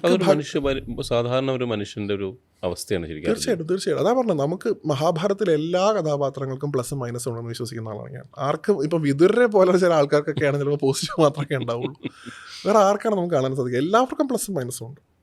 എനിക്ക് പലപ്പോഴും തോന്നിയിട്ടുണ്ട്, ഇപ്പോൾ ഭഗവാൻ ഇപ്പോൾ പല കോൺടെക്സ്റ്റുകളും പറയുന്നുണ്ടല്ലോ. ഘടോൽക്കജൻ വീണപ്പോൾ ഭഗവാൻ ചിരിച്ചു എന്ന് നമ്മുടെ MT എഴുതിയിട്ടുണ്ട്. ഭീമൻ്റെ മകനാണ് മരിച്ചത് എങ്കിൽ പോലും അർജുനന് നേരെ പ്രയോഗിക്കാൻ വെച്ചിരുന്ന ശക്തി എന്ന് പറയുന്ന ആയുധം ഇദ്ദേഹത്തിനെതിരെ പ്രയോഗിച്ചു എന്നുള്ളത് MTയുടെ വ്യാഖ്യാനമാണ്. അതങ്ങനെ ഭഗവാൻ ചിരിച്ചു എന്നൊന്നും ഞാൻ വിശ്വസിക്കുന്നില്ല. പക്ഷേ എല്ലാവരുടെ ഉള്ളിലും ഒരു ധർമാധർമ്മത്തിൻ്റെ സംഘടന നടക്കുകയും അതിൽ നിന്ന് അവരായിട്ട് എടുക്കുന്നൊരു തീരുമാനമുണ്ട് ആത്യന്തികമായിട്ട്. ഏത് കഥാപാത്രം എടുത്താലും, കർണനായിക്കോട്ടെ, ഇപ്പോൾ കുന്തി ആദ്യം ഉണ്ടാവുന്ന കുട്ടിയെ ഒഴുക്കി വിടുകയാണ് ചെയ്യുന്നത്, പിന്നുള്ള 5 കുട്ടികളെ സംരക്ഷിക്കുകയും ചെയ്തു. അവരുടെ ഉള്ളിലുണ്ട് നല്ലൊരു അമ്മയുണ്ട്, ചീത്തൊരമ്മയുണ്ട്. എല്ലാവരും ഇത് കാണാം. നമ്മൾ ഇതിൽ നിന്ന് ഞാൻ നേരത്തെ പറഞ്ഞുള്ള ഹംസ സ്വഭാവം കാണിക്കുക എന്നുള്ളതേ നിവൃത്തിയുള്ളൂ. നമുക്ക് എടുക്കാൻ പറ്റുന്ന നല്ലത് എടുക്കുക. എല്ലാ കഥാപാത്രങ്ങളിലും പ്ലസ്സും ഉണ്ട് മൈനസും ഉണ്ട്. കാരണം എന്താ, നമ്മളെക്കുറിച്ച് നല്ല ബോധവാന്മാരായിട്ടുള്ള ഋഷി അത് എഴുതിയിട്ടുള്ളത്. എല്ലാം സദ്ഗുണങ്ങൾ മാത്രം വരുന്നൊരു തലമുറ എന്നല്ല വരാൻ പോകുന്നുള്ള ദീർഘവീക്ഷണം അവർക്ക് ഉണ്ടായിട്ടുണ്ടാകും. ഈ സമൂഹത്തിൽ ഇന്നും നമുക്ക് നോക്കിയാൽ കർണനെ കാണാം, അർജുനനെ കാണാം, പറഞ്ഞ ഭീമനെ കാണാം, എല്ലാവരും ഇന്നും ഇവിടെയൊക്കെ കാണാം. ഇവരൊക്കെ ഇന്നും ഇവിടെ ഉണ്ട്. അവരിലേക്ക് നമ്മൾ ഈ പറഞ്ഞ തത്വത്തെ എത്തിച്ചുകൊണ്ട്, നിങ്ങൾ ഈ ഒരു സമാജത്തിൽ ഈ ഒരു രീതിയിൽ വന്ന് ജനിച്ചിട്ടുണ്ട്, നിങ്ങളെപ്പോലെ ഒരാൾ പണ്ട് ഉണ്ടായിരുന്നു, അയാൾക്ക് ഈ അവസ്ഥയാണ് ഉണ്ടായത്, നിങ്ങൾക്ക് ഏതവസ്ഥ വേണമെന്നുള്ളത് നിങ്ങൾക്ക് തിരഞ്ഞെടുക്കാം. അത് പറയാന്നുള്ളത് നിവൃത്തിയുള്ളൂ. ഒരു സ്ത്രീപക്ഷത്തേക്ക് തിരിയുന്ന സമയത്ത് എപ്പോഴും നമ്മൾ കേൾക്കുന്നൊരു കോൺസെപ്റ്റാണ്, നമുക്ക് ഇന്നാണ് സ്ത്രീകൾക്ക് ആക്ച്വലി മോർ ഫ്രീഡം ഉണ്ടെന്ന് പല സ്റ്റോക്കിൽ പല സ്ഥലത്ത് കേൾക്കാറുണ്ട്. അപ്പോൾ അതിന് ഒരു കോൺടെക്സ്റ്റ് നൽകി. ഇപ്പം കുന്തി ഇപ്പം അങ്ങ് പറഞ്ഞു, കുന്തി ദേവിനെ പറ്റി പറഞ്ഞു, ഒഴുക്കിക്കളഞ്ഞ കഥ പറഞ്ഞു. അവിടെ വേറൊരു മുഖം, ഒരു സ്ത്രീയുടെ വേറെ മുഖം കാണാൻ കഴിയും. അതോടൊപ്പം തന്നെ ഗാന്ധാരിയുടെ ഒരു സൈഡിൽ പലപ്പോഴും അതൊരു ഞാൻ കൺസീവ് ചെയ്തതിനെ പറ്റി പറയുന്നത്. അപ്പം ഭർത്താവിന് കണ്ണ് കാണുന്നില്ല എന്നുകൊണ്ട് ഞാൻ കണ്ണടച്ച് വെക്കുന്നത് സ്വാതന്ത്ര്യമാണോ ധർമ്മമാണോ അതോ സ്വാതന്ത്ര്യമില്ലായ്മയാണോ? അതാണ് വിശേഷ ബുദ്ധിയുണ്ട് മനുഷ്യന്. ഭർത്താവിന് കണ്ണ് കാണില്ല എന്നുണ്ടെങ്കിൽ ഈവൻ ധർമ്മമാണ് ഭർത്താവിൻ്റെ കൂടെ അനുഷ്ഠിക്കേണ്ടത്. നോക്കൂ, സഹധർമ്മിണീന്നാണ് നമ്മുടെ ധർമ്മം പറയുക, അല്ലാണ്ട് ഭാര്യ എന്നല്ല, അല്ലേ? സഹധർമ്മിണീന്നാ കല്യാണം കഴിച്ച ആളെ വിളിക്കുക, അല്ലാണ്ട് ഭാര്യ എന്ന് പറഞ്ഞാൽ എനിക്ക് തോന്നുന്നു അതിൻ്റെ അർത്ഥം ഭരിക്കപ്പെടുന്നതിന് അർത്ഥമുണ്ട്. അത് വളരെ പൊളിറ്റിക്കലി ഇൻകറക്റ്റ് ആയിട്ടുള്ളൊരു മീനിങ് ആണ് ഈ ഭാര്യ എന്നുള്ളത്. നമ്മുടെ ധർമ്മം നമ്മളോട് പറഞ്ഞിട്ടുള്ളത് പത്നി അല്ലെങ്കിൽ സഹധർമ്മിണി. ഏറ്റവും ആക്റ്റായിട്ടുള്ള വേർഡ് സഹധർമ്മിണി. ഭർത്താവിൻ്റെ ഒപ്പം നിന്ന് ധർമ്മം അനുഷ്ഠിക്കേണ്ടവളാണ് സഹധർമ്മിണി. അപ്പോൾ ശരിക്കും ഞാൻ പറയുമ്പോൾ ധൃതരാഷ്ട്രരുടെ രാജാവ് എന്നുള്ള ധർമ്മം വിടൂ, അദ്ദേഹത്തിൻ്റെ അച്ഛൻ എന്നുള്ള ധർമ്മം എടുത്താൽ മതി. അച്ഛൻ്റെ ധർമ്മം എന്താ? മക്കളെ നല്ല രീതിയിൽ വളർത്തുക എന്നുള്ളതാണ് അച്ഛൻ്റെ പരമായിട്ടുള്ള ധർമ്മം. മക്കൾക്ക് വേണ്ട കാര്യങ്ങളൊക്കെ കൊടുക്കുക, അറിവ് കൊടുക്കുക, ഇതൊക്കെ ചെയ്യുക എന്നുള്ളതാണ്. അദ്ദേഹം അറിവ് കൊടുത്തു, ദ്രോണരെ പോലെ നല്ല ഒരു അധ്യാപകനൊക്കെ കൊടുത്തു. പക്ഷെ അവർ വളർന്നു വരുന്ന രീതി കാണാനുള്ള കണ്ണ് അദ്ദേഹത്തിന് ഉണ്ടായിരുന്നില്ല. അദ്ദേഹത്തിന് ജന്മനാ അന്ധനാണ്. അപ്പോൾ അദ്ദേഹത്തിൻ്റെ ധർമ്മം അനുഷ്ഠിക്കാൻ അദ്ദേഹത്തിൻ്റെ ഒരു പ്രയാസമുണ്ട്, അതെ, ഒരു തടസ്സമുണ്ട്. ഒരു തടസ്സമുണ്ട്. അപ്പോൾ അത് നികത്തേണ്ടതാരാ? സഹധർമ്മിണിയാണ്. അല്ലാതെ വീണ്ടും കണ്ണു കിട്ടുകയല്ല ചെയ്യേണ്ടത്. പലപ്പോഴും ഞാൻ കേട്ടിട്ടുണ്ട് ഭഗവാൻ പുച്ഛത്തോടു കൂടി കണ്ടിരുന്ന ഒരു കഥാപാത്രമാണ് ഗാന്ധാരി എന്ന് പറയുക. വളരെയധികമായിട്ടും. കാരണം നിങ്ങൾ നേരാവണ്ണം കണ്ണു തുറന്ന് ജീവിച്ചിരുന്നു എന്നുണ്ടെങ്കിൽ ഈ അവസ്ഥ വരില്ലായിരുന്നു എന്നാണ്. തീർച്ചയായിട്ടും. ആ മക്കളെ നേർവഴിക്ക് നടത്തേണ്ട ഉത്തരവാദിത്തമുള്ള അമ്മ ഭർത്താവിനോടുള്ള സ്നേഹം കൊണ്ട് ഭർത്താവിൻ്റെ അത് അവർക്കും സ്നേഹം കൊണ്ട് അന്ധത നേരത്തെ ബാധിച്ചിരുന്നു. അതുകൊണ്ടാണ് കണ്ണു കിട്ടിയത്. ഭർത്താവിനോടുള്ള സ്നേഹത്തിൻ്റെ അന്ധത അദ്ദേഹത്തിനുണ്ടായിരുന്നു. അതുകൊണ്ട് ഭഗവാൻ ഈ പറയുന്ന പ്രസംഗം ഉണ്ടല്ലോ, ഭഗവാന്റെ പ്രസംഗം ഈ ദൂത് വരുന്ന സമയത്ത് അദ്ദേഹം പറയുന്നുണ്ടല്ലോ, ഭഗവാൻ ഈ ധൃതരാഷ്ട്രോട് പറയുന്നുണ്ട്, അങ്ങേക്ക് ഈ മാംസചക്ഷുസ് മാത്രമല്ല കാണാത്തുള്ളൂ, അങ്ങയുടെ അകക്കണ്ണും കാണാണ്ടായിരുന്നു. അത് ഗാന്ധാരിക്കും നേരത്തെ കാണാണ്ടായിരുന്നു, ഈ സ്നേഹം കൊണ്ടുള്ള കാണൽ. അതുകൊണ്ടാണ് അദ്ദേഹം കണ്ണ് കെട്ടി ജീവിക്കണത്. അത് ഭഗവാന്റെ ഈ ശാപം ഉണ്ടല്ലോ, നിന്റെ കുലം ഇതുപോലെ മുടിഞ്ഞു പോട്ടെ എന്ന് ഈ കുരുക്ഷേത്രത്തിൽ വെച്ച് ഗാന്ധാരി ശപിക്കുമ്പോൾ ഭഗവാൻ അതിനെ ചിരി കൊണ്ട് നേരിട്ടു എന്ന് പറയുന്നത്. ചിരിച്ചുകൊണ്ടാണ് നേരിടുന്നത്. അത് ഭഗവാൻ അറിയാം, ഈ ഭഗവാന്റെ ഈ അവതാര ഉദ്ദേശം പൂർത്തിയാവാൻ ഇങ്ങനൊരു നിയോഗം, അത്രേ അതിനെ ഭഗവാൻ കാണുന്നുള്ളൂ. ഈ വേഷം അഴിച്ചു വെക്കാൻ മേക്കപ്പ് ആർട്ടിസ്റ്റിനെ ഇവർ കൊണ്ടുവന്നു തന്നു, അത്രേ ഭഗവാൻ കണ്ടിട്ടുള്ളൂ. പക്ഷേ എങ്കിൽ പോലും ഇങ്ങനെ ശപിക്കുമ്പോൾ പോലും എൻ്റെ ഒരു കോൺസെപ്റ്റിൽ ഭഗവാന്റെ ഉള്ളിനുള്ളിലൊരു വിഷമം, ഭഗവാന്റെ ഈ അവതാരോദ്ദേശം പൂർത്തിയായി ഭഗവാൻ സ്വധാമത്തിലേക്ക് പോകാനുള്ള അവസരം ഉണ്ടായുള്ളൂ എന്നുള്ളതല്ല, ഇപ്പോഴും ഇവരുടെ മനസ്സിലുള്ള ഈ അന്ധത മാറുന്നില്ലല്ലോ എന്നുള്ള വിഷമം ഭഗവാൻ ഉണ്ടായിട്ടുണ്ട് മനസ്സിൻ്റെ ഉള്ളിൽ. കാരണം ഇപ്പോഴും അവർ ചിന്തിക്കുന്നത് എന്താണ്? ആത്യന്തികമായിട്ട് ഒരമ്മയ്ക്കും സാധിക്കില്ല മക്കളുടെ ചോരയിൽ ചവിട്ടി നിൽക്കുമ്പോൾ ധർമ്മം ഒന്നും പറയാൻ ചിലപ്പോൾ ഒരമ്മയ്ക്കും സാധിച്ചോളുന്നില്ല. പക്ഷേ ഇപ്പോഴും അവരുടെ ഉള്ളിലുള്ളത് അന്ധതയാണല്ലോ എന്ന് ഓർത്ത് ഭഗവാൻ ഒരു നിമിഷമെങ്കിലും വിഷമിച്ചിട്ടുണ്ടാവുമെന്ന് എനിക്ക് തോന്നുന്നത്. ഗാന്ധാരിയുടെ ശാപം കിട്ടുമ്പോൾ അത് എന്നെ ശപിച്ചല്ലോ എന്ന് കരുതിയിട്ടല്ല, ഇങ്ങനെ ആയിപ്പോയല്ലോ എന്ന് കരുതിയിട്ട് ഭഗവാൻ ചിലപ്പോൾ ഒന്ന് ഒരു ദീർഘനിശ്വാസം എടുത്തിട്ടുണ്ടാവുമെന്ന് തോന്നുന്നു. ഇതേപോലെ ഭഗവാൻ ഭീഷ്മരെയും കണ്ടിട്ടുണ്ടെന്ന് പറയാം. ഭീഷ്മരോട് ഭഗവാൻ ഒരു സമയത്ത് പറയുന്നുണ്ട്, നിങ്ങൾ നേരാവണ്ണം കല്യാണം കഴിച്ച് കുട്ടികളായിട്ട് പോവുകയാണെങ്കിൽ ഈ അവസ്ഥ ഉണ്ടാവില്ലായിരുന്നു അല്ലേ. നോക്കൂ, അദ്ദേഹത്തിൻ്റെ ആ ഒരു അച്ഛനോടുള്ള പ്രതിജ്ഞ, ഞാൻ ഒരിക്കലും രാജാവില്ല, ഞാൻ വിവാഹം കഴിക്കില്ല, എനിക്ക് കുട്ടികളും ഉണ്ടാവില്ല.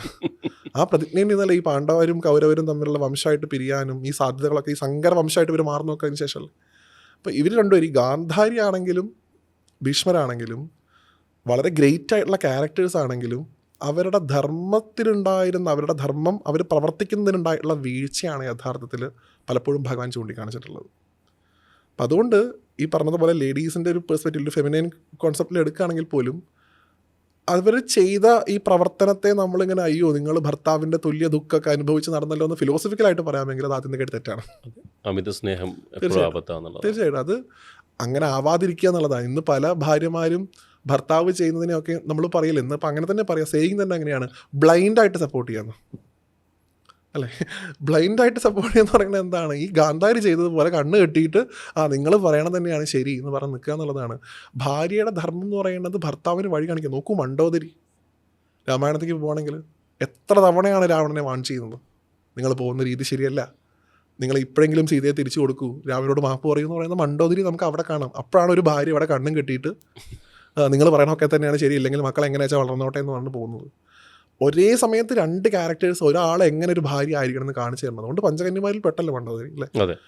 ഒരു ഭർത്താവ് വഴി തെറ്റിപ്പോകുമ്പോൾ ഭർത്താവിനെ വഴിയിലേക്ക് തിരിച്ചു കൊണ്ടുവരേണ്ട ധർമ്മമുള്ളവളാണ് പത്നി അല്ലെങ്കിൽ സഹധർമ്മിണി. പക്ഷെ പലരും കോൺഫ്ലിക്ട്സുകൾ ഉണ്ടാവാതിരിക്കാൻ ചെയ്യുന്ന ഒരു മെത്തേഡായിട്ട് തോന്നാറുണ്ട് ഈ പറഞ്ഞ അഭിപ്രായ വ്യത്യാസമൊന്നും ഇല്ലാതെ അങ്ങനെ. അത് നോക്കൂ, അത് ആത്യന്തികമായിട്ട് എവിടെയാണ് കൊണ്ടുവന്ന് എത്തിച്ചത്? എവിടെയാണ് അവസാനം ഈ കൗരവംശത്തിൻ്റെ ഒരു നോക്കൂ, ഭീമനോ എനിക്ക് തോന്നുന്നു വിദുരരാണെന്ന് തോന്നുന്നു, തീർത്ഥാടനം കഴിഞ്ഞ് വരുന്ന സമയത്ത് ഭക്ഷണം കഴിച്ചുകൊണ്ടിരിക്കുകയെന്ന് തോന്നുന്നു ധൃതരാഷ്ട്രവും ഗാന്ധാരിയും. വിദുരരാണ് ചോദിക്കുന്നതാണ് എൻ്റെ ഓർമ്മ മഹാഭാരതത്തിൽ, നിങ്ങൾക്ക് നാണമുണ്ടോ, സ്വന്തം മക്കളെ കൊന്ന ആൾക്കാർ വിളമ്പിത്തരണ ഭക്ഷണം കഴിച്ച് ഇങ്ങനെ കഴിഞ്ഞുകൂടാൻ നാണമുണ്ടോ എന്ന് ചോദിക്കുന്ന ഒരു ഭാഗമുണ്ട് ഭാരതത്തിൽ. ഇനി ഇങ്ങനെ കിടക്കാൻ വല്ല നിങ്ങൾക്ക് എന്തിൻ്റെ കേടാണുള്ളത്? കാരണം അങ്ങനെ ക്യാരക്ടേഴ്സായിട്ട് അവർ മാറി, അവരുടെ ഈ ഒറ്റ ശീലം കൊണ്ട്, ഈ ഒരു ധർമ്മത്തിൻ്റെ അവരുടെ ഇൻ്റർപ്രിട്ടേഷൻ കൊണ്ട്. അതായിരുന്നില്ല യഥാർത്ഥത്തിൽ ധർമ്മം, അവർ ഇൻ്റർപ്രറ്റ് ചെയ്തു ഇതാണ് ധർമ്മം. ഗാന്ധാരിയുടെ കാര്യം ഞാൻ പറഞ്ഞത്, അവർ ഇങ്ങനെയാണെന്ന് കരുതി. അവർക്ക് എന്നിട്ട് അവസാനം എന്താണ് ഉണ്ടായത്? അവസാനം വനത്തിൽ പോയിട്ട് എന്താണ് സംഭവിക്കുന്നത്? അഗ്നിയിൽ പ്രവേശിക്കുക, അതെല്ലാവരും അങ്ങനെ തന്നെ ചെയ്തത്. പക്ഷേ അവരത് യഥാർത്ഥത്തിൽ അവരുടെ ആ ധർമ്മം, ഒരു അമ്മ അല്ലെങ്കിൽ ഒരു അന്ധനായിട്ടുള്ള ഭർത്താവിൻ്റെ സഹധർമ്മിണി എന്നുള്ള ധർമ്മം അവർ കൃത്യമായിട്ട് കൈകാര്യം ചെയ്തിരുന്നു എന്നുണ്ടെങ്കിൽ ഇതിൻ്റെ ഒന്നും ആവശ്യം ഉണ്ടാവില്ലായിരുന്നു. അപ്പോൾ എനിക്ക് അങ്ങ് മുന്നേ പറഞ്ഞ പോലെ തന്നെ ഈ ഇതിഹാസം Mahabharata every moment, every time, anywhere relevant ആവുന്ന ഒരു അവസ്ഥയല്ലേ? പുരാണം എന്നല്ല നമുക്ക് പുരാനവം എന്നൊരു വ്യാഖ്യാനം പറയാറുണ്ട്. പണ്ടുണ്ടായിരുന്നു, ഇന്ന് എല്ലാ കാലത്തും പ്രസക്തമാവുന്ന ഒന്നാണ്. എത്ര കാലം കഴിഞ്ഞാലും മഹാഭാരതവും രാമായണവും നമ്മുടെ ഏത് പുരാണ ഗ്രന്ഥവും റെലവൻ്റ് ആയിരിക്കും. ഏത് കോൺസെപ്റ്റ് എടുത്താലും അതിന് പറ്റുന്ന ഒരു രീതി ഇപ്പോഴും ഇവിടെ ഉണ്ടായിരിക്കും എന്നാണ്. ഒരു വ്യത്യാസം ഉണ്ടാവില്ല. അത് ഇപ്പോഴെന്നല്ല, എല്ലാ കാലത്തും അങ്ങനെ തന്നെയാണ്. അതുകൊണ്ട് അതിന് പുരാണം എന്നുള്ളതിന് അങ്ങനെ ഒരു വ്യാഖ്യാനം കൂടെ പറഞ്ഞ് കേട്ടിട്ടുണ്ട്. പുരാനവം എന്നാ. പക്ഷെ മുമ്പ് ഉണ്ടായിരുന്നത് ഇന്നും പ്രസക്തമാണത്, ഇന്നും പുതിയതായിട്ട് തോന്നുന്നത് എന്ന്.